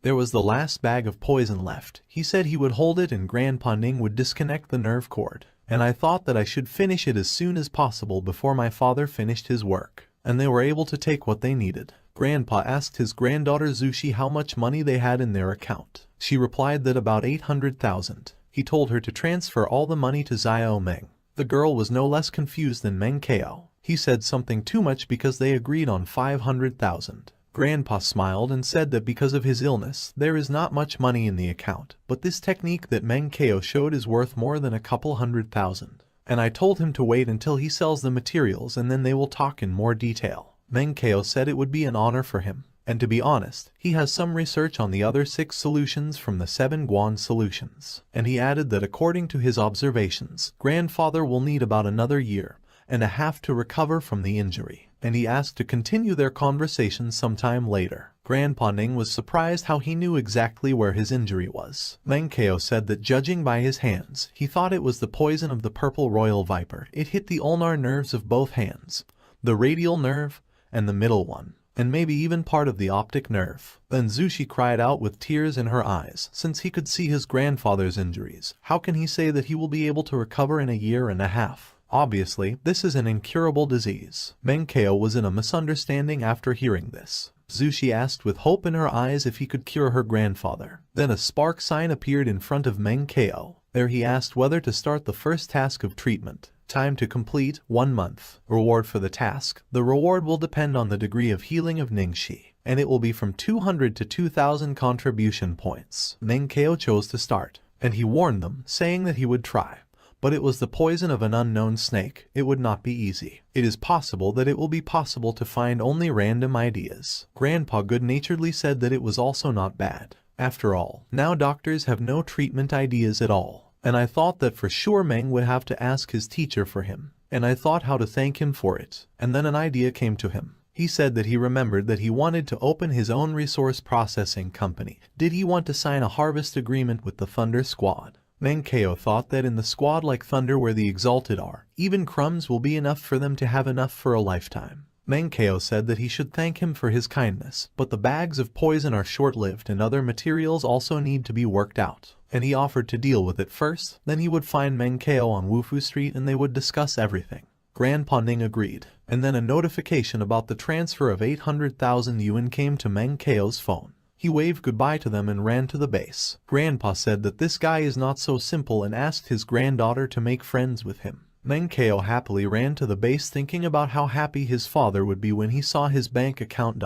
And when he approached the building there were loud voices and screams. The director shouted at Meng Kao's father about money. He shouted that 280,000 yuan for the purchase of a spherical nerve is a penny. Meng Kao approaches one of the workers and asks what's going on. He replied that his father had contacted Shen Zhongfa and wanted to negotiate the purchase of a globular nerve. Meng Cha's father informed Director Sheng that they had just opened the Golden Ghost. When he heard him, he shouted, "Is it possible for him to open the golden pupils? If they broke something there, then Uncle Hu will destroy them." Meng Kao's father informed all the workers that he was going to take the globular nerve to Brother Shen. And everyone started asking questions. One of them asked him that he was going to buy it from Shen Zhongfa. Another of them added that not only would he not give him an employee discount, but he could also crash. And even if he gives him a discount, he doesn't have any money. Holding the jar firmly in his hands, he said that for his son this is the only hope to go to university. The director hit the table with his hand and shouted that he was carrying it all. Meng Kao's father wanted to say something, saying that it wasn't him, but the director hit him on the head, saying if it wasn't him, then who? And he started yelling that it was he himself who threw this thing, and a Zion and a bow helped him frame him. Meng Kao ran up to him and helped him up, and squatting down, he carefully began to see who broke the jar with a spherical nerve. And he saw the fat on the fragments and realized that because of her, this director could not hold the jar. And getting up, he turned to Shen, saying since it was not clear to him who exactly broke this flask, he said that they were ready to compensate half the cost in accordance with the rules. The director grinned nastily and said that it was at least 100,000 yuan and mockingly said that the kid clearly said without thinking. His face was covered in food crumbs, he looked ugly himself. The director told Kao's father that he wanted to take the material for himself and then broke it and now refuses to take responsibility. And he slapped him on the neck and said that if someone from his circles found out about it, then no one would contact him. Kao's father was scared and said that he would buy everything. The director smiled nastily and said that he agreed to what he was buying. and I handed him a 3-year second-tier contract so that he signed it. Then tomorrow he can pick up this thing. And he began to laugh loudly and ugly. The director told him to sign the contract for another 2 years and he would give him 100,000 in advance. He will buy materials for his son. Maybe he can even pass the exams. The father said he would sign and just wanted to pull his hand to the contract. Menkeo rushed to them and threw the contract away from his father. Flashing his yellow eyes angrily, he told him not to even hope. 18 years ago, in the sky, among the clouds and flashes of thunderstorms, a tower suddenly appeared out of pink energy, and with it came the gate. Monsters poured out of the gate into the streets of the city. Huge snakes, flying monsters, creatures that look like demons. But in addition to the monsters from the gate, warriors also appeared. This is a small handful of people with superhuman abilities. These are the players. They became the hope of humanity and emerged as a new force and were ready to challenge evil. Game economy. In the realities of the new world, players have become a symbol of wealth and an object of envy. The dark-haired guy telling all this was standing with suitcases on the threshold of the guild office. This guy wasn't elected. He was met by a man in a suit who told him to put food on that table. The guy apologized for being late, smiling at the customer. He wished the customers a pleasant appetite. After that, he was on a moped at a traffic light in a traffic jam. He raised his head and looked at the screen with the image of the player. He raised the glass in his helmet in amazement. Another South Korean-born hero, Yoo Seok-woo, was depicted on the scoreboard. He has unique abilities. The guy was staring at the screen with his mouth open. Yoo Seok-woo stands and exhales smoke from his mouth. Blue energy swirls on his raised hand. He has unique abilities, as if he owned chute keys. He soars into the air, and an ice storm hits the monsters in front of him. He is the most outstanding of all superhumans. He is the one who has been compared to a monster. Yoo Seok-woo freezes all the monsters gathered around him. The glass is lowered into the eyes of the guy studying the screen. The driver of the car standing behind him angrily shouts to him the green is already burning. What are they worth? The guy starts apologizing to the driver. Late at night, he parks his moped under the light of a lantern. Then he notices that his mailbox is full. He runs to him with his mouth open, pulls out envelopes. He studies the incoming correspondence. Credit, medical fees, it's at school. He exhales, thinking that this is what he expected. He comes home and says he's here. He is met by a dark-haired girl who is glad to see him and says that he has worked hard. He asks about why the girl is still awake. She says she did her homework and laughs. He asks if mom is sleeping. The girl said that mom had just fallen asleep. She was sleeping better than usual today. The guy talks about how relieved he is. The guy also continues, saying that he should give his mother a massage. The girl brings him a cake in which there are candles with the numbers 18 and says happy birthday with a smile. The guy asks in amazement about where she got the money for the cake. Had she spent the money he had given her on new clothes? She answers what he says. She has a lot of money too. If he doesn't have a cake, then he'll eat it all by himself. The girl says that he knows that she loves chocolate cake. She bought it at a very famous store. The guy looks at the girl and sees that her clothes are all shabby. He calls his sister Yoo-jan. The girl asks what. Thanks to her, she can even eat a cake for her birthday. Yoo-jan laughs and asks him if he can read the letter before starting the cake. The guy agrees and says he will read her letter first. He opens an envelope sealed with a heart. He pulls a sheet out of the envelope. His eyes widen in shock. The girl, seeing his reaction, laughs. This is a player's invitation from the Players Association. He looks in surprise at the sheet, which is trembling in his hands. He can't say a word. He screams in shock that he is a player. His voice is trembling. The girl wipes tears of joy and laughs. Yoo-jan says that she wanted to surprise him, so she pulled him out of the mailbox. She throws herself on the neck of the guy and shouts congratulations to him. Smiling, he hugs Yoo-jan to him. He thinks with tears in his eyes about what happened. He did it. Now he can change their whole life. He comes into the room to the sleeping mother. He looks at her and thinks that now if only he can find that thing. In the Korean Players Association, the guy is standing in front of the entrance. He looks around the huge building in amazement, trembling with anticipation and standing with his mouth open. He thinks that he's finally. He closes his eyes and thinks that it's not the time to give in to emotions. This is just the beginning of his journey. A girl with a folder in her hands tells him that he is doing well. He's a Kim Gi-kyu player. He laughs and thanks the girl. The girl says that if he says the information window,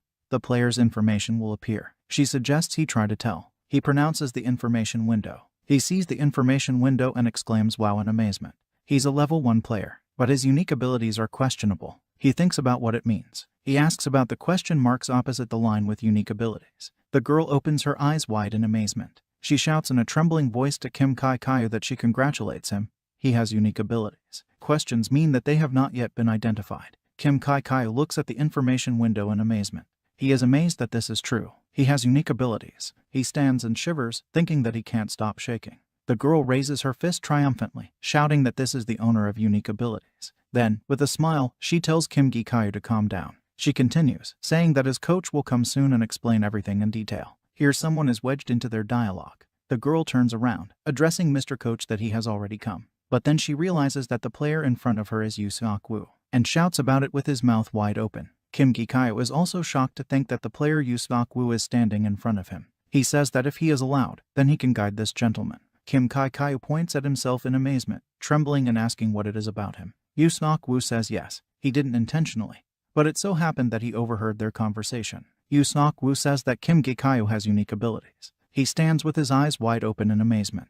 The girl thinks about it, saying that according to the rules it is generally impossible. Kim Gi-kyu stands there and realizes that he is shaking again. But the girl waves her hand and says that she thinks that this time it is possible. Her authority is enough for that, so don't worry. She's not an ordinary manager, and a real professional with 10 years of experience. Yu Seok-woo thanks her. He leads Kim Gi-kyu to the portal area. He exclaims in amazement that he is in front of the entrance to the tower, in front of the portal. Yu Seok-woo invites Kim Gi-kyu to go there. He agrees. His eyes are burning with determination. They enter the portal. Yu Seok-woo tells Kim Gi-kyu not to worry. He stammers and answers yes. Their transition makes the monsters on the other side turn around. They appear in a forest clearing. Many small goblins are frozen in front of them. Kim Gi-kyu asks about the fact that there are always so many monsters on the first floor, seeing the number of creatures meeting them. Yu Seok-woo replies that he has heard that sometimes there are overlays over time and monsters accumulate.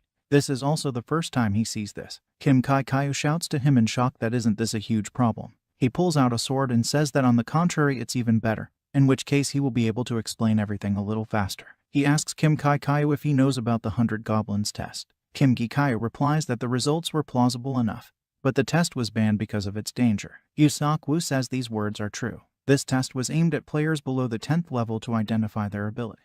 The player's potential is measured if he kills 100 goblins without using skills in a certain time. For example, the timer is detected. Yu Seok-woo, rushing into the attack, says that if a person completes a task in 4 to 5 hours, he becomes an advanced player. He easily sweeps past enemies, leaving behind flashes of energy. If a person copes in 2 or 3 hours, then a player of a rank level. And if in an hour, then we can say that the player has high rank abilities. Kim Gi-kyu holds his weapon in shock and thinks that the attack he saw is amazing. Yu Seok-woo continues, saying that finally the time for the owner of unique abilities is 10 minutes. He freezes his enemy. Kim Gi-kyu opens his eyes in amazement and thinks that this is why the owner of unique abilities is simply amazing. Yu Seok-woo dealt with 100 goblins in 47 seconds. Kim Gi-kyu is shocked to ask again that a high-ranking player is given an hour, and he is given 10 minutes. Yu Seok-woo replies that this is something that ordinary players have been trying to achieve for several years. The owners of unique abilities can master in a few months, so the growth rate and their potential are beyond imagination. Yu Seok-woo asks Kim Gi-kyu if he knows the Angel Guild. He replies that yes, he has heard that there is a very young ranker in this guild. Yu Seok-woo says these are the right words. Most guild members pass the Goblin test in less than 3 hours. But Yu Seok-woo plans to create a guild far superior to Angel's Guild. And for that, he needs capable players, especially those with unique abilities like them. Kim Gi-kyu listens in amazement. Yu Seok-woo continues, saying that for now he hopes that he will go beyond his own limits more than once, and someday they will meet again in the tower. Yu Seok-woo unfreezes the goblin and explains that he has said too much. He turns to Kim Gi-kyu and asks him if they can start his first hunt. He shouts at Tom to strain his legs and back. The goblin opens its mouth threateningly and begins to growl. Yu Seok-woo shouts to Kim Gi-kyu that he should try to snatch the goblin axe with his eyes. The monster rushes at him, bringing the weapon to attack. Kim Gi-kyu looks at his enemy with determination. He thinks that he will try to change his life. 5 years later, 2 people are standing in the forest. The goblin looks at the weapon in front of him in amazement. The guy with glasses is smiling. A dark-haired guy with a shield and an axe approaches him from behind and apologizes for being late. The guy with glasses turns around and tells Tom that he saw something funny. Another guy rushes at him with a sword. He makes a swing and falls wearily to one knee, sticking the sword into the ground. The guy with a shield and a sword tells his companion to look at how that guy is out of breath. This is the same return challenge that has become popular again. It will be difficult to kill 100 goblins. The guy with glasses says he thought so too. Kim Gi-kyu, who turned out to be the guy, shouts the information window. The scoreboard appears, but what was written there made him very angry. He received an invitation from the tower at the age of 18. Kim Gi-kyu punches the ground and screams in despair, "Damn." The guys watching him throw up their hands in incomprehension. Kim Gi-kyu also turned out to be the chosen one with unique abilities. Kim Gi-kyu is lying on the ground, clutching his head with his hands. But after 5 years, it takes him an hour to destroy at least 1 goblin. Who knew there were such players? He is still level 1 and his unique abilities with question marks. One swing cuts the goblin's stomach. He screams and spits blood. The guy who attacked him pulls aside the sword. He exhales. A group of 4 guys is standing in a clearing where the bodies of defeated monsters are lying around. They're all great. And the guide, too. They all did a good job. The guys reply that everyone has raised their level. The blonde man says that goblins are easy for him now. It feels like he's only killed a couple, and his level has already risen. He is told that the low level can be raised quickly. Their leader says that then tomorrow they will go up to the 2nd floor. He tells his companions that they will see each other at the entrance in the morning. Those readily respond to eat. He leaves, and those looking at him discuss whether their companion is really so famous. Of course he's famous. They've heard of him. One of the guys asks about the reason for such fame. The guy with the blonde hair says there are a few rumors going around. First, he is the owner of unique abilities. The dark-haired guy screams in shock whether it's true. The blonde man replies that it's just a rumor. If that were true, he would be here. And that's right. And also the fair-haired one also heard that Kim Gi-kayu, about whom we are talking, is the first from the bottom of all the players. The dark-haired man asks again in shock, not realizing that there is also a ranking from below. The blonde man replies that he is not even a ranker. Everyone is whispering in the corners, but no one can deny it. The blonde continues, saying that this guide among the players has one nickname. Kim Gi-kayu is a player who cannot level up. Kim Gi-kayu walks through the forest and thinks that when he finishes working as a guide, he comes to this place. A remote corner on the ground floor, where other players do not look. He's been on the lowest floor the longest, so this is his secret place. He is standing with his back against a tree. He turns his head to the side. He sees a monster appear in the air. Only one goblin appears here every day. Kim Gi-kayu looks at the enemy, pulling out a sword from his bosom. He thinks that even if he strikes quickly before the creature notices him, it won't be an easy hunt. He comes out from behind a tree and looks at his opponent's back. He steps on the ground. The goblin hears this sound. Kim Gi-kayu readily clutches a sword with both hands. Goblin's eyes widen. Kim Gi-kayu swings his sword, but the goblin manages to expose his weapon. Kim Gi-kayu clenches his teeth while holding his enemy's stick. They begin to fight, alternately waving their weapons. Kim Gi-kayu can't defeat a goblin. He thinks that the battle will still be very difficult for him. The Players Association. Kim Gi-kayu thinks that it takes him 1 hour to destroy one goblin. If you sell the extracted crystal, it's 20,000 won. If you subtract the cost of the potion, Kim Gi-kayu exhales in frustration. He won't get any profit. Then he notices a door opening up ahead. Kim Gi-kayu greets Theo, who greets back. Kim Gi-kayu asks if Theo has finished his work, and is told that he has. Kim Gi-kayu tells Tom that he works late. Theo scratches his head irritably. He asks Kim Gi-kayu for forgiveness, but he does not understand what this is connected with. He looks after the departing comrade in amazement. Kim Gi-kayu asks T-Shik-hyan about something happening at Theo's. T-Shik-hyan is the chief manager of the conductor department. He tells Kim Gi-kayu that he has come. He stammers a little and tells Kim Gi-kayu that the guests he worked with today will be taken care of by Theo from tomorrow. He asks in amazement why. Everything was fine. T-Shik-hyan looks at him in frustration. He replies that it seems they have heard rumors. Kim Gi-kayu understands everything and silently purses his lips. He is disappointed to think about how this is related to the work of the conductor. Well, in principle, nothing can be done because it's true. Here on TV the question sounds, is it true that the Angela Guild has reached the 75th floor? Kim Gi-kayu's eyes widen in amazement. The answer to the question asked is that yes, that's right. They declared that they would conquer the 75th floor, which was still idle, tomorrow morning. A ceremony of sending a detachment is planned to be held near the gate in Seoul. An amazing sight awaits all viewers. Kim Gi-kayu comments that everywhere they only talk about their players. These are ordinary people who did not come close to the tower. They continue on TV, saying that for the first time in a long time there will be something to watch. A great hero has finally appeared in South Korea. T-Shik-hyan says that just the players are kind of idols. The gates can be opened anywhere. Anyone can become a player. On TV, they continue, saying that it's great if the Angel Guild really manages to pass the 75th floor. T-Shik-hyan says he thinks it will be. There is a question on TV about what news will be next. Kim Gi-kayu looks at the screen and thinks that this is news from some distant world. The next news is that the S-rank gate has appeared in the USA. Currently, the American government is going to make an official request for assistance to the Korean Association. They promise decent remuneration to all participants. This event coincided with the announcement of the Angel Guild, which may cause conversations among players. Kim Gi-kayu thinks that he is a real player, but this world is so far away from him. They say on TV that if we are talking about the S-rank gate, then in the past. The speech is interrupted by the fact that Kim Gi-kayu turned off the TV. T-Shik-hyan, amazed, asks Kim Gi-kayu why he turned it off. He was watching. Kim Gi-kayu replies that it's simple. T-Shik-hyan hands him an envelope, saying that he generally did a good job today and here is the payment for the day. Kim Gi-kayu thanks him. T-Shik-hyan continues, saying that about Theo. He looks cold, but actually feels guilty in front of him, so do not be offended by him. Kim Gi-kyo says with a smile that it's not Theo's fault. There is no need to apologize for this. Shik-hyen replies that's right. Tomorrow, let Kim Gi-kyo come early to take over the shift. He clicks the mouse, saying that instead of that job, there was something. A request has been received in the name of Kim Gi-kyo. He asks again in amazement. Later, he introduces himself to Kim Song-pil's boyfriend. Kim Gi-kyo says that it is also very nice to meet him and shakes hands, saying that he is Kim Gi-kyo's guide. Kim Sung-pil says he has heard a lot about him from Seok-woo. Kim Gi-kyo pronounces the name Seok-woo in amazement.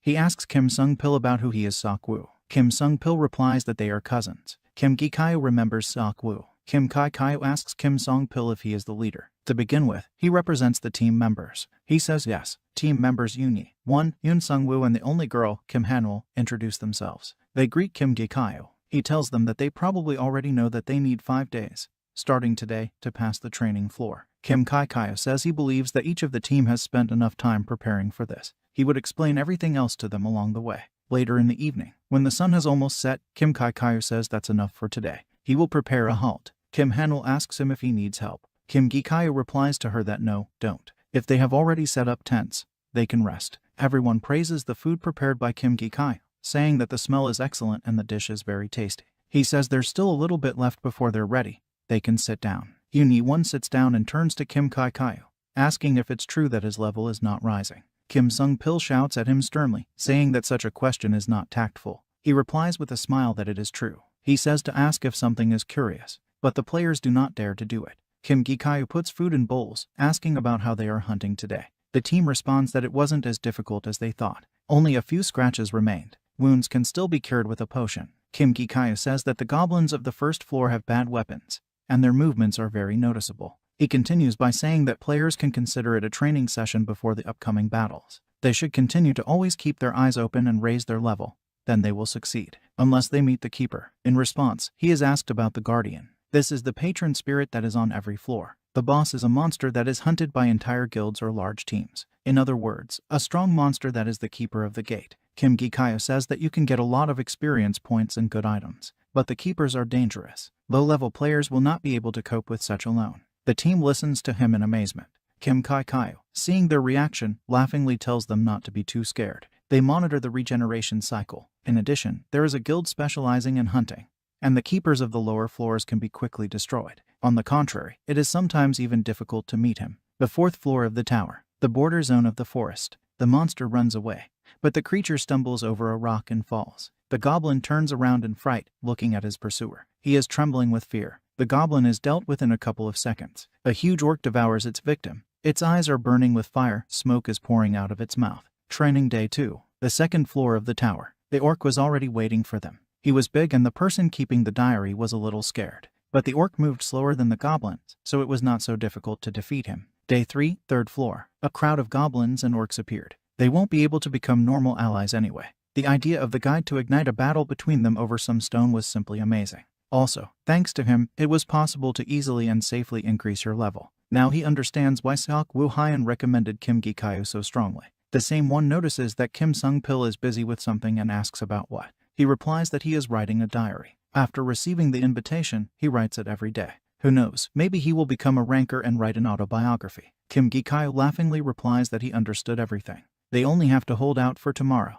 And the next test will be the 5th floor. Players want to learn their class faster. Kim Han-woo, wiping her face with a towel, asks about which class she will come across. Yoon-hee tries to say something while brushing his teeth, but nothing is clear. They tell him to brush his teeth first and then talk. Kim Gi-kyo listens to them and looks at the bonfire in frustration. He raises his eyes to the sky, thinking about the 5th floor. There are also orcs and goblins on the 4th floor. They differ in slightly greater speed and strength. Kim Gi-kyo says they will do the same trick as they did yesterday. Kim Sung-pil swings his sword with a shout. He's attacking an orc. Other members of his team also rush into battle. Kim Gi-kyo is watching them. He opens his eyes wide in amazement. In front of him there is a team battle with orcs. Everyone participates in the battle and during the onslaught of monsters. In the distance, an approaching sandstorm is visible. Kim Gi-kyo watches her with his eyes closed. He is amazed that he sees wind with dust. He thinks about the fact that the day of the appearance of the Guardian is not today. Kim Gi-kyo clutches his sword, thinking that this is a bad sign.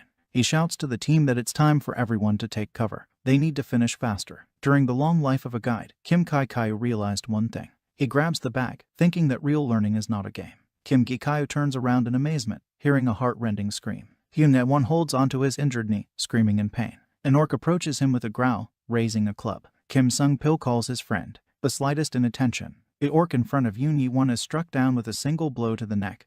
The guy is stained with blood splashes. Kim Kai-kyo understands that the team is having difficulties, and the slightest inattention can cause the death of the entire team. Kim Kai-kyo looks at the approaching storm. Kim Gikayo thinks that please. In the storm, the outlines of an orc that had previously eaten another are visible. Kim Kai-kyo was not let down by his foreboding. The Guardian and other orcs emerge from the storm. Kim Kai-kyo looks at the enemies in shock. He shouts to the team to get ready to escape, and he throws out a balloon from which the fog falls. It envelops the Guardian and the orcs. Kim Gikayo shouts to the team to hurry up. They run away, but they are weakened and wounded. Kim Gikayo says they need to take advantage of the moment and break away from the Guardian and the orcs. Kim Sung-pil asks about where they should go. Kim Kai-kyo replies that they need to follow him first. He knows a place to hide. They run into a cave in the rock. They're all tired trying to catch their breath. The team doesn't understand what it was. It seems they were attacked by a huge orc. Kim Gikayo replies that he thinks it's the keeper of the 4th floor. He doesn't understand why he showed up. We need to observe the situation. It's good that they have enough supplies. You can ask for help. Then Kim Gikayo is shouted that Hanul is not coming to his senses. The girl is lying unconscious on the ground. She is poisoned by goblin poison. Kim Kai-kyo replies that there is no need to worry. With the antidote, Hanul will recover quickly. He opens his eyes wide in amazement when he realizes that there is no antidote in the bag. He remembers that when they were running away, he did not close the backpack and the antidote fell out. No matter how he was in a hurry then, but how could such an elementary mistake be made? He needs to calm down. He must remain calm. He tells the remaining guys that he will ask for help and come back. Those are shocked by Kim Kai-kyo's intentions to leave them, saying that it is very dangerous. Kim Kai-kyo asks them not to worry. He passed the training floor many times already to the point of nausea. He will go up the hill and send a sign that they need help. Kim Gikayo says that although he looks like this, he is the first player in the world with the 1st level. Kim Gikayo sits behind a rock, looking at the orc in front, and thinks that's how he told them, but because of the Guardian, the direction of movement of the monsters has changed, so it is impossible to predict their location. Kim Gikayo is already looking at 2 orcs. He understands that he needs to try another way. There is no mistake. There is only one smoke shell left. Kim Kai-kyo thinks that at the current speed he will reach the hill in 3 minutes. It is necessary to quickly shoot a flash and return to the cave. Kim Kai-kyo is thinking about not meeting the Guardian. Mount the Keeper. Then the Keeper lands right in front of him. Kim Gikayo screams in horror and amazement. The Guardian strikes him, causing him to fly off to the side, crashing into the mountain, causing stones to fly to the side. He screams in pain, spitting out blood. He throws a gas cylinder at the Keeper. He looks at the monster smiling through the gas, realizing that he needs to leave faster. He grabs the gun. Kim Kai-kyo is not one of those who falls for the same trick twice. He raises his hand up and fires a signal projectile. Kim Gikayo turns away from the monster, realizing that first he needs to run as far as possible. He needs to calm down. There is no one who knows this place better than him. Surely there is some way. Then Kim Gikayo notices the door to the 5th examination floor. He thinks that he would like to rush there without thinking about anything, but he can't do it because of his family. After all, there with his 1st level, only death awaits him. Kim Gikayo, trying to catch his breath, stops at the door, not understanding what to do. He leans on the door. His clothes are torn and tattered. He wonders how he got here. It is difficult to reach the 5th floor even with the 4th level. Kim Kai-kyo understands that this is just an escape to nowhere. The Guardian catches up with him. Kim Kai-kyo hears him and his eyes widen in horror. He clenches his teeth. He is faced with a choice between an exact death and a possible death. Kim Kai-kyo screams that he will see what is there. He'll get over the damn barrier and find out what's there. Kim Gikayo walks through the door. He is announced that he has entered the 1st examination hall. The player is being checked. He fulfilled the conditions. Kim Gikayo is announced that he has entered the 1st examination hall. The player's data is being checked. He has untested abilities revealed. He fulfilled the conditions. Kim Gikayo is lying senseless on the ground. The difficulty level is significantly reduced. Kim Kai-kyo raises his head wearily. He is given his first test, a goat hunt. Kim Gikayo gets up from the ground, looking at the goat and at the information window. He doesn't understand what's going on. He stabs the goat in the neck. He is informed that he has passed the test. He gets a class. He had untested abilities. Kim Gikayo takes a sword out of the goat's neck. Kim Kai-kyo is informed that he is receiving a reward. A perfect sweep. The quality of remuneration has been improved. Kim Kai-kyo holds the sword in amazement, thinking that he expected to die here. And this is just a goat. He asks if this is all for sure. Then something catches his attention. Kim Kai-kyo notices swirls of black energy around him, which envelop him. He looks in shock at the black energy around him, not understanding what is happening. Kim Kai-Kyo hears a voice about who he is. The same one looks around, not understanding where he was. Kim Kai-Kyo is asked about being his master. Kim Gi-Kyo thinks that this is the voice of a boy. He doesn't understand what the owner means. In response, words are heard that this dumbass, who can't even answer, is his master. Kim Kai-Kyo asks what his interlocutor is talking about at all. They answer him that they have been waiting for so long. Okay, Kim Kai-Kyo should pick a name for him sooner. He asks again in amazement. They answer him that the name. He tells Tom to establish a connection with him. Kim Gi-Kyo is informed that the ego has requested to establish a connection with him. Kim Kai-Kyo is asked if he will establish a connection with the ego. He has to choose a name for the ego. Kim Gi-Kyo opens his eyes. A man and a girl are standing in front of him. They pay attention to him, understanding that he has come to his senses. They shout to him in joy that he has woken up. He calls his sister in a trembling voice. She shouts to him that she pressed the call button. Kim Kai-Kyo thinks about how he was found unconscious on the 5th floor 2 weeks ago. Shik Hyan told me what happened. Guild players noticed a flash before entering the 5th floor. They saw an enraged guardian drove into a dead end, but he managed to escape. He started to worry about the escaped keeper, but calmed down a bit when he heard that Mr. Song Pil and the whole team had been rescued. All the team members brought him bakas, a health drink. Kim Kai-Kyo was very pleased with them. A little later, he was standing and talking on the phone with his mother. He walks down the corridor, rolling an IV behind him and telling her that according to the doctors, several more tests should be done and you can be discharged. He asks Mom what she's apologizing for. He laughs and says that he is not a child. Mom should not worry and relax. He says that there is no need to worry. The treatment fee was covered by insurance. Of course, he knows that the most important thing is health. He asks about what Yu John is listening to next. He tells his sister that she can no longer come and let her look after her mother at home. He will call when they tell you the exact date of discharge. Kim Gi-Kyo thinks that he has passed the 5th floor. He expected something else, and his level is still 1. Kim Gi-Kyo clutches the phone in anger. Then a ring appears on his hand. However, now, the ring on Kim Gi-Kyo's hand is glowing red. He passes through the portal to where the players train. They all turn to him in surprise. The players stare at him in amazement. Kim Kai-Kyo walks among them. They look at him and think that he is really so famous. He walks past the players. One of the players asks why Kim Gi-Kyo is so famous. The other player replies that there are rumors about him, about a guide who can't raise his level. The third player answers them that it was when. Doesn't he know another reason for Kim Gi-Kyo's popularity? The speaker was asked what the reason was. They answer that Kim Gi-Kyo is the killer of the tutorial. Kim Gi-Kyo throws his backpack on the ground. He freezes in front of a horde of monsters. He raises up his hand with a ring from which energy flows. In Kim Kai-Kyo's hand, a sword materializes, with an eye sign on the hilt from which energy emanates. Kim Gi-Kyo with a smile turns the sword back to attack.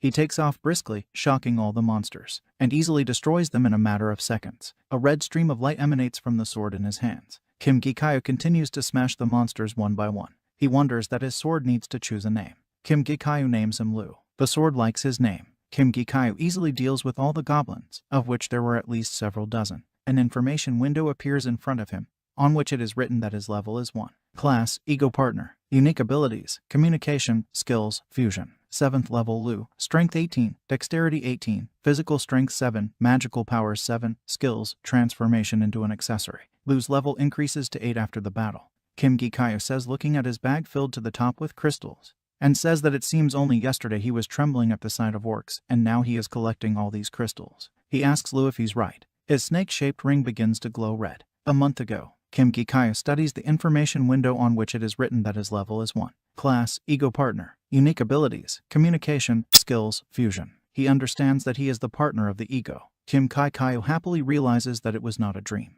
He was right to come to the tower right after the hospital. He remembers his sister asking in anger where Kim Kai-Kyo was going if he almost died. Kim Gi-Kyo thinks that if he goes home, Yu Jong will swear. Kim Kai-Kyo understands that for the first time in 5 years there have been changes in the information window. He can't just sit there. He clenches his fist. Kim Kai-Kyo asks about how to connect with this ego. He rubs his chin thoughtfully.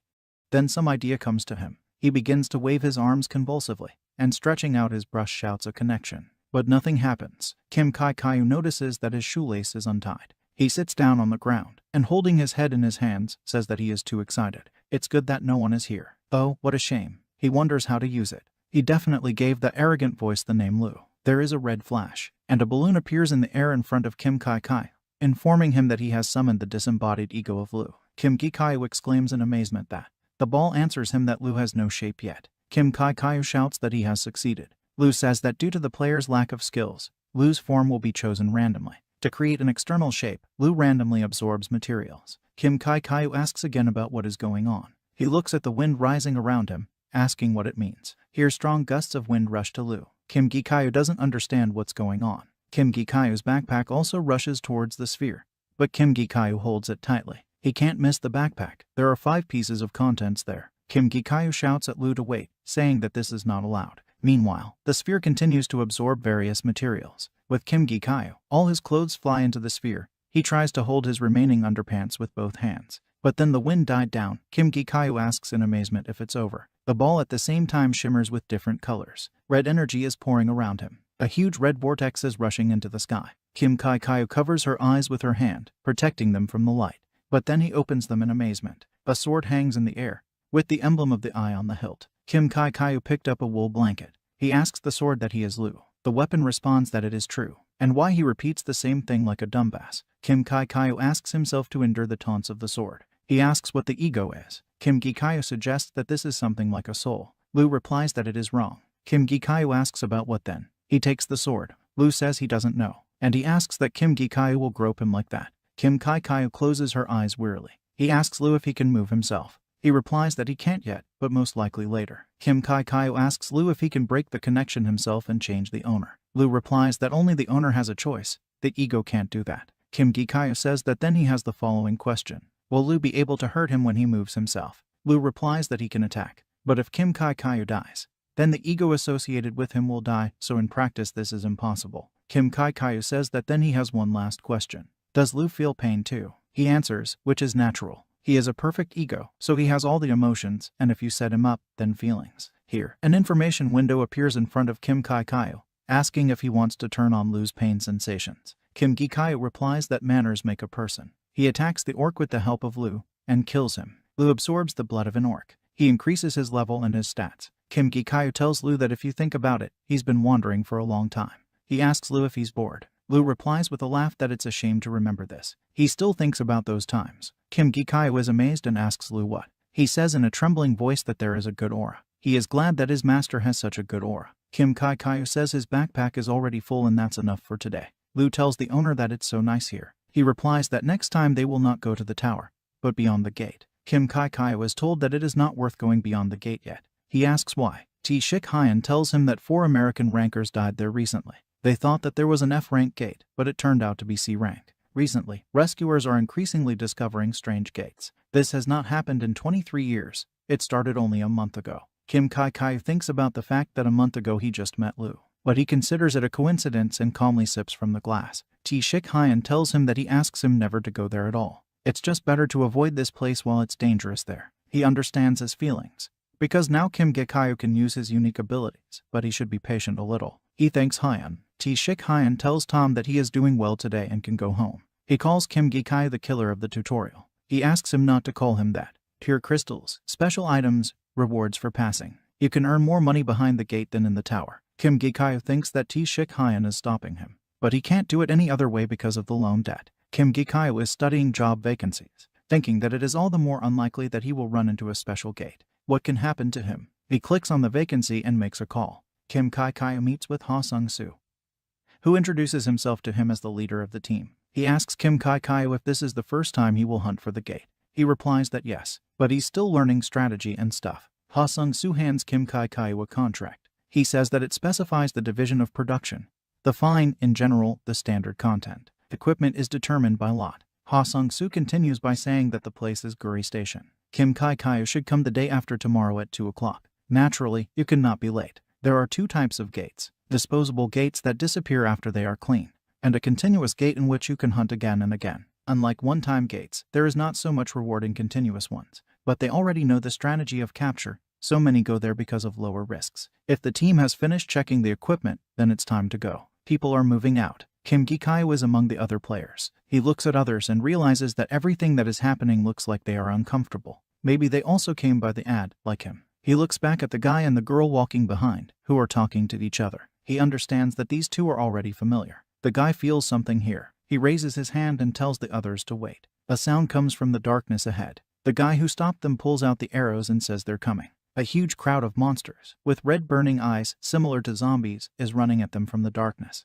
The guy shouts tank. The blonde man shouts to eat and rushes forward with a shield. He stops the attack with a huge powerful shield. The next command is heard by the distant shooter. Kim Kai also rushes to the attack. Lu shouts to him that they need to kill everyone. The archer places an arrow glowing with blue energy. He shoots one of the monsters. The swordsman does not kill the monster from the first blow, and shouts to the one why the monster is so strong. Then Kim Gikayo rushes past him. He deals with all the monsters at once, literally with one blow, just rushing past them. The whole team looks in shock at the pieces of monsters flying at them. They are amazed by such an attack. Later, at a rest stop, the blonde tells Kim Gikayo that thanks to that, they will quickly cope. The swordsman tells Kim Gikayo that he said that he has level 7. It feels like they're on a walk. Kim Gikayo replies with a smile that he was just lucky. They remember how Kim Gikayo defeated a huge monster, and they say that, to be honest, they coped with that boss thanks to them. The blonde tells Kim Gikayo that when they are done, then let him take him to his team. Kim Gikayo laughs. He thinks it doesn't seem to bother him much,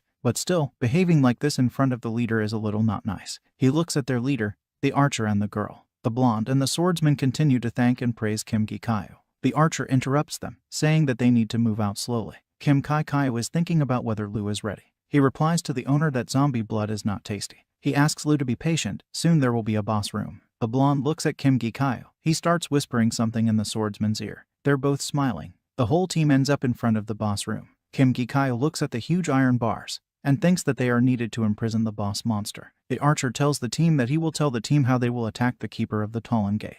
He starts by saying that first he wants to say that Talon is huge, but he is interrupted by the words "ah well." The blonde scratches his ear and says that does the archer really think that they did not check the basic information in advance? Stop wasting time, it's time for them to go faster. The archer asks you to listen to him anyway. Behind the gate, a mistake by one can endanger the entire team. The blonde says that it really pisses him off. The girl in response to this looks at him in anger and her eyes light up red. The archer looks at her. She gives him an apologetic look. The archer says he will explain everything all over again, and Kim Gikayo thinks that he just noticed something strange. First, with the help of a special solution, they will melt the iron bars and enter the boss's room. Next, they have to climb on Talon's back. They are standing behind the ruined gate. Talon was bigger than they thought. There is a huge monster in front of them. The archer attacks first. He strikes the monster with an explosive arrow. Others rush to attack. The monster should get angry and start waving his fists. The Song Byung-hoon tank must block the monster's blows, but Talon hits him in the shield and he flies away. At this point, the near and far arrows should deal as much damage as possible. And the most important moment is when Talon cringes to change tactics. The monster sits down, bending over. At this point, Talon's defensive forces increase 3 times,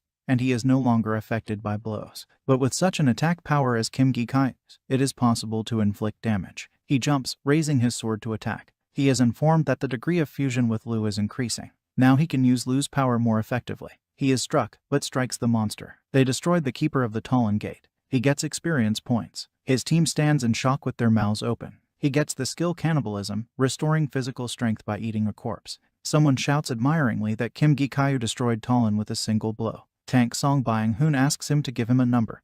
The swordsman runs to them shouting that he needs it too. Kim Gikayo asks them to talk about it later. The archer is trying to get their attention. He says that a paralyzing dagger came out as an item of equipment. The swordsman shouts that they have coped. They have also received an item. The leader replies that according to the contract, they will cast lots for the division of the loot. Tank Song Byung-hoon puts his hand on Kim Gikayo's shoulder and addresses him. He asks him if he wants to get a dagger. He tells Tom with a smile that, to be honest, he did everything alone. He and Dio will help him, and he just has to obey them. After 5 years of working as a guide, he learned to see people. The long-range shooter Chi-Dio and the tank Song Byung-hoon. He had thoughts, but he didn't think they would behave like that. On the other hand, team leader Ha Sung-soo and a girl whose name he doesn't know. They sit in a circle, and Han Sung-soo asks that if everyone is ready, then it's worth starting. Kim Gikayo thinks that there is something else behind this calmness. Han Sung-soo takes out the dice. Chi-Dio and tank Song Byung-hoon look at each other. They grab their weapons and rush forward. The tank throws a sword at Han Sung-soo, but he is stopped by Kim Gikayo. He knocks the attacker down and pins him to the ground. He angrily asks Kim Gikayo if they are not at the same time. He says that if his opponent moves, then he can kill him. Tank asks Do to do something. He trembles in fear and disowns him. Kim Gikayo realizes that his actions were dangerous. A little more and the tank died. He shouts that this is a joke, he was just joking. It's not the leader Ha Sung-soo, but this tank. He looks at the girl clutching a dagger in her hands. Her eyes are burning and darkness is swirling around her. Kim Gikayo didn't even see the dagger in his hands. He understands that she is dangerous. And Ha Sung-soo too. He didn't even flinch when the knife was pointed at him. On the contrary, he was looking at the blade. He asks the couple about who they are. Ha Sung-soo replies that he would like to ask Kim Gi-kyu. He asks what they will do with these. Dio says he was told he would be paid if he obeyed. He didn't know that he was going to harm Han Sung-soo. The archer asks about why Kim Gi-kyu is asking him this, to which he replies that he is, after all, an interested party. Han Sung-soo is thinking about something. He addresses the girl, Ha-rim. Darkness begins to envelop her. Kim Gi-kyu's eyes widen in fright. In the blink of an eye, she sweeps over to Do and attacks him. Kim Gi-kyu understands that he correctly understood that she was dangerous. He knocks out Sun Byung-hoon's tank. And getting up, he says that he will take the dagger. Han Sung-soo asks why. Kim Gi-kyu replies that he saved their lives and seems to deserve it. The archer replies that this is an exaggeration. Kim Gi-kyu asks that such an item does not mean anything to Han Sung-soo. Han Sung-soo asks Kim Gi-kyu if he knows who he is. Kim Gi-kyu replies that judging by the fact that he has such a guard, he is not an easy person. But he doesn't care about that. He doesn't want to know who they are, nor to spread rumors about them. Kim Gi-kyu says that let them deal with those two players themselves. He still needs to hunt here. Lu tells him that this Ha-rim is dangerous. Kim Gi-kyu tells him that he knows this, so he only talks. Maybe I should have run away. Lu says that Kim Gi-kyu knows that they are dangerous. But you tell them to deal with the others. He also took the item for himself. But Kim Gi-kyu saved their lives. But now he can hunt enough. He asks Lu about how it feels like a second heart has appeared. Lu tells the host once again that zombie blood is not tasty. Kim Gi-kyu says he's coming out. Moreover, there are no more zombies, and he has absorbed enough blood. Lu absorbs stats through the blood. Goblins have agility, orcs have strength, zombies have physical strength. Therefore, stats are higher than their own level. Kim Gi-kyu tells Lu that they should finally enter the reward room. The reward room is a gray space that can be moved with the help of the gatekeeper's corpse. That is, literally. This is the room where the reward for attacking the gate is awarded. Kim Gi-kyu asks Lu if this has already been here, meaning the glowing drawing on the wall. He replies that he does not. He walks up to the wall and knocks on it. It seems to be empty inside. He suggests to Lu to break the wall. He agrees with such a plan. Kim Gi-kyu swings. And then Lu asks him to wait, but the guy already hits the wall, destroying it. Dust is flying around. Kim Gi-kyu asks Lu what he said. He responds to the ego. He feels the ego here. Kim Gi-kyu is amazed that there is an ego in such a place. Bright light streams from the broken wall. Kim Gi-kyu asks about what is possible. Is ego such a common thing? What was he doing then for all these 5 years? Lu tells him that his master is just a little dumb. He interrupts the sword with the question what? Lu says nothing. The master needs to look for the ego here. Kim Gi-kyu coughs because of the amount of dust. He says that these gates are quite old. He doubts that there is anything hidden left. Lu tells him that there is an ego here. It is a glowing white sword with a blue crystal on the hilt. Kim Gi-kyu approaches the sword stuck in the stone, asking about the Excalibur in front of him. He asks about the fact that he just needs to grab it. He wraps his arms around the sword. The crystal lights up with light. Bright light begins to flood the whole neighborhood. Kim Gi-kyu is asked if he is his master. He falls into a pure white space. He understands that this is similar to the moment when he met Lu, but the feeling is a little different. He asks what the ego inside the sword is in front of him. He is answered that yes, he was waiting here for his master and they are asking if his question will be answered. Kim Gi-kyu replies that he is not the master of the ego, but wants to become one. He is told that then the ego should be given a name. He names ego L. Now he will be called L. Kim Gi-kyu stands with a glowing sword in his hands. The second time is a little clearer. Then his eyes widen in surprise. The ceiling of the cave above him begins to collapse. Lu shouts to the owner to run, and the stones from above begin to fall. L also tells the owner that he needs to run. He covers his head with his hands, shouting that he knows this. Lu asks L who he is, in response to which he hears a question about who he is. Lu says he's a great ego. Kim Gi-kyu asks both of them to shut up. He runs to Talon's body and realizes that he needs to go to the reward room.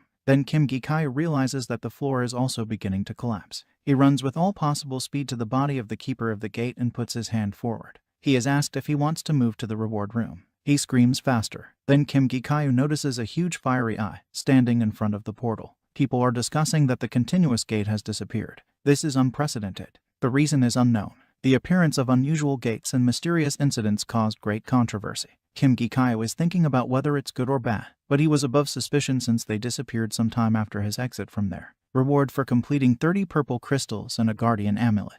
This is a valuable thing that even ordinary people can use to prevent mild diseases and increase vitality. Let it not cure his mother, but it will help financially and he will be able to worry less about paying for treatment if he sells the crystals. And he began to climb the tower again. Tower, 5th floor. Kim Gi-kyu looks around in amazement. Of course, he had heard about the development of the citadel since there are no monsters on the test floor. but it's a whole city. He overcame the 5th floor, where he was found unconscious. He overcame the 6th floor, defeating all the monsters. He overcame the 7th floor, defeating all the enemies. He also overcame the 8th floor. And further, he was on the 9th floor with 2 swords in his hands. Quite recently, he did not dare to dream of such a thing. He remembers the words said to him that, to tell the truth, they are not so important. If he does not give up, then someday he will definitely be able to reveal his unique abilities. Kim Gi-kyo realizes that Stock-woo was right. There are 2 rings on his finger, glowing white and red. He looks at them with a smile, realizing that the level of ale has also increased decently. Perhaps because of the separation of experience points, raising the level is a bit slow, but thanks to the merger, he really feels that he has become stronger. He thought it was also because he had a sealed demon with him. However, this sword, in which he had been sealed for a long time, had lost all its power. Maybe that giant eye was a demon.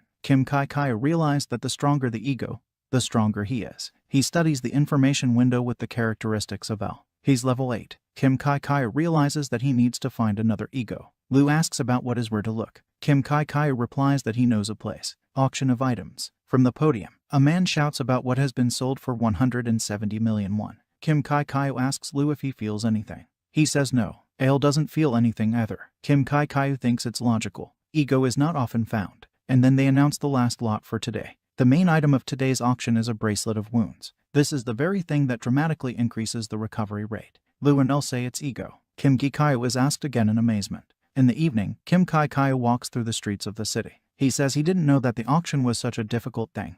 It was too expensive. El replies that there is nothing to be done. This was the main subject. Lu adds, saying that the owner is a beggar. Kim Gi-kyo laughs, saying that, on the other hand, he managed to sell a paralyzing dagger for almost 100 million. He laughs. Lu says the owner has a strange face. Kim Gi-kyo says to kiss Lu and El. Lu replies that the owner is crazy. Kim Gi-kyo comes out of the supermarket. He is talking on the phone, saying that he is already going home. He has no problems, but after thinking about it, he says that there is one. It's hard for him to find a team. He was outside the gate recently. The players hurt his head more than the monsters. Then they start shouting into his phone that he was outside the gate. He was told to be careful. He removes the phone receiver from his ear, wincing. He says it was F rank. He continues, saying that his interlocutor knows that without equipment he is only the first level, and he can't get the rank of a player, so he can't make a strategy alone. He knows that there is no other way. He is told not to forget to put down in honor of the promotion. Kim Gi-kyo says that he is not against promotion in the tower, but Lu needs blood and the progress is too slow. Besides, there was a good income at the gate last time. He exhales, thinking that everything will work out somehow. To begin with, he resolved urgent matters. I could even buy beef. Kim Gi-kyo happily looks at his purchases. Pell tells him that he had such a lot of money in his hands. He is so simple-minded. Lu says it's called stingy. Kim Gi-kyo asks Lu that no one has raised him for a long time. Lu apologizes. Anyway, Kim Gi-kyo wants to make money faster and move out of here, so that Yu-jan also walks on safer roads. Something is catching Kim Gi-kyo's attention here. He sees a bright ball in the air. Blue energy begins to glow from the ball. This opens a huge portal. Kim Gi-kyo realizes that the gates have just opened in front of him. A memo appears. What to do when the gate appears. Don't be scared. Immediately after the appearance of the gate is not dangerous. You need to call 112 or the association and stay put. It is not necessary to enter the gate. It is dangerous to enter the gate of an unknown level. If a player enters the gate without the confirmation of the association, he can be sentenced to up to 5 years in prison or a fine of up to 10 million won. The third rule is irreproachable evidence. In case of confirmation of unnecessary witnesses before the confirmation of the location of the gate by the association, disputes may arise. If a person discovered the gate alone, then it is necessary to preserve the evidence. The first one who discovers the gate is given priority to attack the gate with the right to resell. The head of the gate management department says we'll see about it. He clicks the mouse. He looks through the information about the appearance of a new gate near the house of Gi-kyo. He decides to look up the applicant's name, and chokes on coffee. He shouts Kim Gi-kyo's name. Other employees look at the door in shock. The man says that if Kim Gi-kyo does not enter the gate within 5 days, then the priority right to attack may go to auction. He should also take all the precautions that he was told about earlier. He is once again thanked for the prompt application. Here comes the boss of the employee who spoke. The boss turns to Kim Gi-kyo saying that he needs to talk to him. He is ready to listen to Hyun. They go to a good coffee. A glass of coffee is hung with tubes, which is not particularly sweet. T-Shik Hyun drinks coffee. He puts the glass down with a bang on the table, which makes his badge jump. He asks Kim Gi-kyo that he will go there himself, since the gate is F-ranked. I am confident in my abilities. He replies with a smile that yes, he knows. He has become much stronger than he thinks. T-Shik Hyun says he only knows that Kim Gi-kyo is very stubborn. He asks what floor he's on. Kim Gi-kyu replies that on the 11th. He just passed the 10th floor today. T-Shik-hyen asks about the level, to which his interlocutor replies that he knows. T-Shik-hyen says 4 days. What amazes Kim Gi-kyu? He asks him to prepare everything in 4 days and then come to him. He asks why. T-Shik-hyen replies that he wants to see if he can be sent there. If he does not prepare well, he will not let him go anywhere. 4 days later, Kim Gi-kyu wonders, looking at the weapons, that there was such a place in the basement of the department. This is a training room, although it is not used now. He looks around, assessing the wide space, a protective elephant on the walls. He underestimated the association. T-Shik-hyen asks about what he likes. He asks what exactly. He is told that the offer to join the association. T-Shik-hyen says that now Kim Gi-kyu can join it not as an employee. He thanks for the offer, but says that he will probably refuse. He doesn't want to commit himself yet. T-Shik-hyen replies that he will be happy at any time if he changes his mind. Kim Gi-kyu asks about Theo. After all, when Hyen became the head, the department of conductors was removed. It seems Theo has joined the Carbon Guild. His expression had already changed, as if he had become a different person. Kim Gi-kyu says it's good and we should call him sometime. This is the first time he has heard of such a guild. Kim Gi-kyu asks Hyen that he also wanted to train, but did not bring a weapon. He rolls up his sleeves and asks about what. T-Shik-hyen scratches his cheek and asks if Kim Gi-kyu seems to underestimate him. Does he really think that he only works in the office? He easily attacks Kim Gi-kyu. He opens his eyes wide in amazement, and then the flow of energy shuts up with his hands. T-Shik-hyen says he's still good. Don't look down on a top ranker. Lu tells Kim Gi-kyu that he has stopped shaking and should attack. Black energy begins to swirl around Hyen. Kim Gi-kyu understands that he will not be able to win this fight. He says he has a lot to learn, and he thinks to himself that he won't just stand there either. The rings on his hand begin to glow. His eyes widen in amazement. He summons Lu and L. 2 swords materialize in his hand at once. He tries to attack T-Shin-hyen, but he easily deflects his attack. Kim Gi-kyu flies back to Earth. His opponent asks him if he has prepared properly. Kim Gi-kyu understands that the top rankers are different after all. He remembered the juice of you. T-Shin-hyen yells at Kim Gi-kyu to pull himself together. If he gets distracted outside the gate, he will immediately die. He understands that his opponent is right. He's been overconfident all this time. He clenches his teeth with determination, thinking that, however, he also did not come empty-handed. 4 days earlier, he was at the game item market on Dongdaemun. Lu asks him why he needs these items. He tells the owner that there is probably no equipment better than theirs. Kim Gi-kyu pretends to be on the phone. He says that's not the point. After all, he has weak protective equipment. He can't walk around with that. Maybe he'll find the ego. Ale tells the owner that if it appears, he will immediately tell about it. Kim Gi-kyu says it's great and worth seeing what's here. He pays attention to the protective armor. This is the metal armor of an inept blacksmith. They increase the strength of the defensive force by 9. Kim Gi-kyu looks at the price of the items being sold, and his eyes open in shock when he sees the price tag of 3 billion won. The other armor of the inept blacksmith increases the defensive power by 7, and costs 1,300,000,000 won. Kim Gi-kyu is sitting on a bench, contrite. He is upset that he has no money. Lu and El don't know what to say to him. Kim Gi-kyu says that cheap is too bad, and good is too expensive. Still, it's not easy. Lu and El call him. He looks at how the boy is fighting with a man. The boy shouts that his grandfather, by the way, is a great master. He is asked about what is so great about the equipment, which does not even pop up information about the subject. The boy replies that it can't be. His grandfather does really well. He is asked about what is the point of advertising a store in which trade is not really going on. They'll send him away anyway. The boy is very upset by such words. Then Kim Gi-kyu turns to him. He turns to him. Kim Gi-kyu asks if the boy can take him to his grandfather's shop. The boy is amazed by this. He shouts with joyful eyes that yes, of course. Kim Gi-kyu follows the boy. He asks Lu and El if their information is accurate. They both answer their master that everything is so. They have no doubts. Lu says that even the boy's clothes are all ego. El says that artificial, but it has the power of the ego. Lu is unhappy since he was going to say it.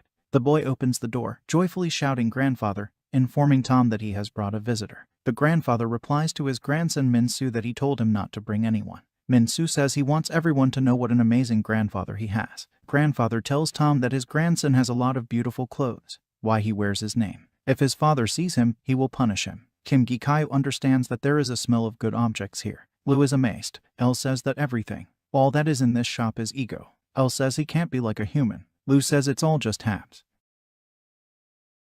Information windows appear everywhere about the level of the surrounding objects. Kim Gi-kyu asks about the fact that am I not an ego in English. The old man tells him that there are no suitable items for him here, so let him leave. He still won't understand their value, and he doesn't want to sell these things. This is H. Wang Dai Call, the blacksmith. He talks about how much you can deal with those who have a veil over their eyes. Kim Gikayo says he's buying. Hwang Daikal is amazed. He says he doesn't sell things. Anyway, people like him don't even know how to use such things. Kim Kaikayo asks that if he can use things, then they will be sold to him. Hwang Daikal replies that stop talking nonsense. He can look around here, and then let him go. Kim Gikayo says about one item that it's called a nameless sword, level 79, stats. The old man is very impressed by this. He shouts to Kim Kaikayo that he really sees the abilities of this sword. He replies that of course, and asks that the old man also sees them. Hwang Daikal is amazed by this. He tells the guy to try it once. He goes on to say that allowing the tool to be used by someone who understands its value is the blacksmith's greatest wish. Kim Gikayo takes the sword.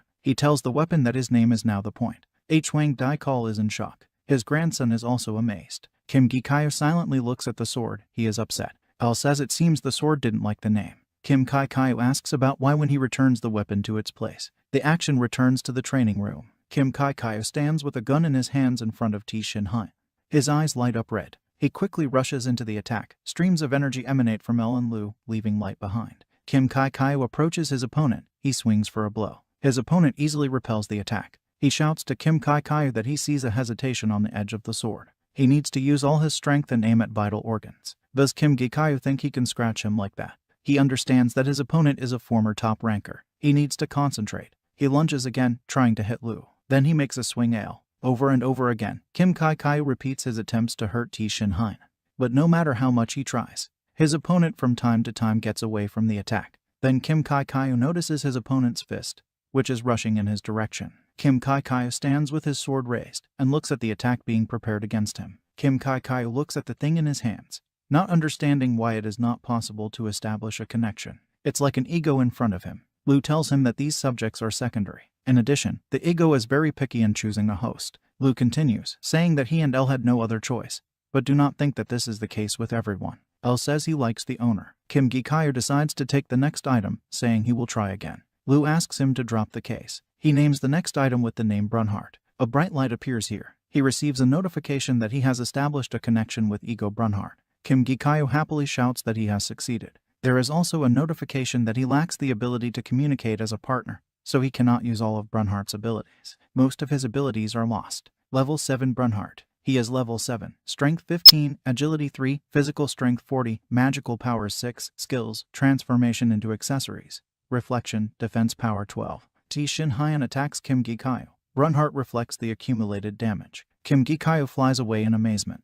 Then T Shinhan throws a bottle to Kim Kaikayo lying on the floor and tells him to drink it. It's a potion for internal injuries. Kim Kaikayo says she doesn't understand why such an expensive thing is in such a bottle. T Shinhan tells him that he has passed. He shows his scratched fist, saying that he did not think that Tom would really succeed. This is not an accident, but a carefully thought out plan. He really underestimated Kim Gikayo. T Shinhan asked about what it was. Kim Gikayo says that naturally his subjects. If the gate is not cleared within 1 week from today, the association will send its agents there. T Shinhan wishes Kim Kaikayo good luck in the sweep. He says he's giving him 5 days, not a week. If he doesn't come out, then he will come in and pull out without any agents. Kim Gikayo says it won't be necessary. T Shinhan replies that it's cheaper than paying the association's employees. They are discussing whether Kim Kaikayo took everything with him. Lu says that the level of the gate is similar to those where there were zombies, and what is the concern? Kim Kaikayo thinks that T Shinhan is like a father to him. That's why he worries. He's going to go through the gate. Kim Kaikayo enters the gate, thinking that if only they were continuous. He explains to Lu that you can earn more money in such gates. Lu asks about how to understand continuous gates or not. Kim Kaikayo replies that first we need to clean them up. He says that the gate has an F rank. If it is not a complex type of tower, dungeon or maze, then he will be able to pass everything quickly. He summons Lu and kills the wolf. He pierces the monster's mouth with a sword. A lot of animals with burning eyes are approaching him from the darkness. Kim Gikayo smiles, saying it's time to level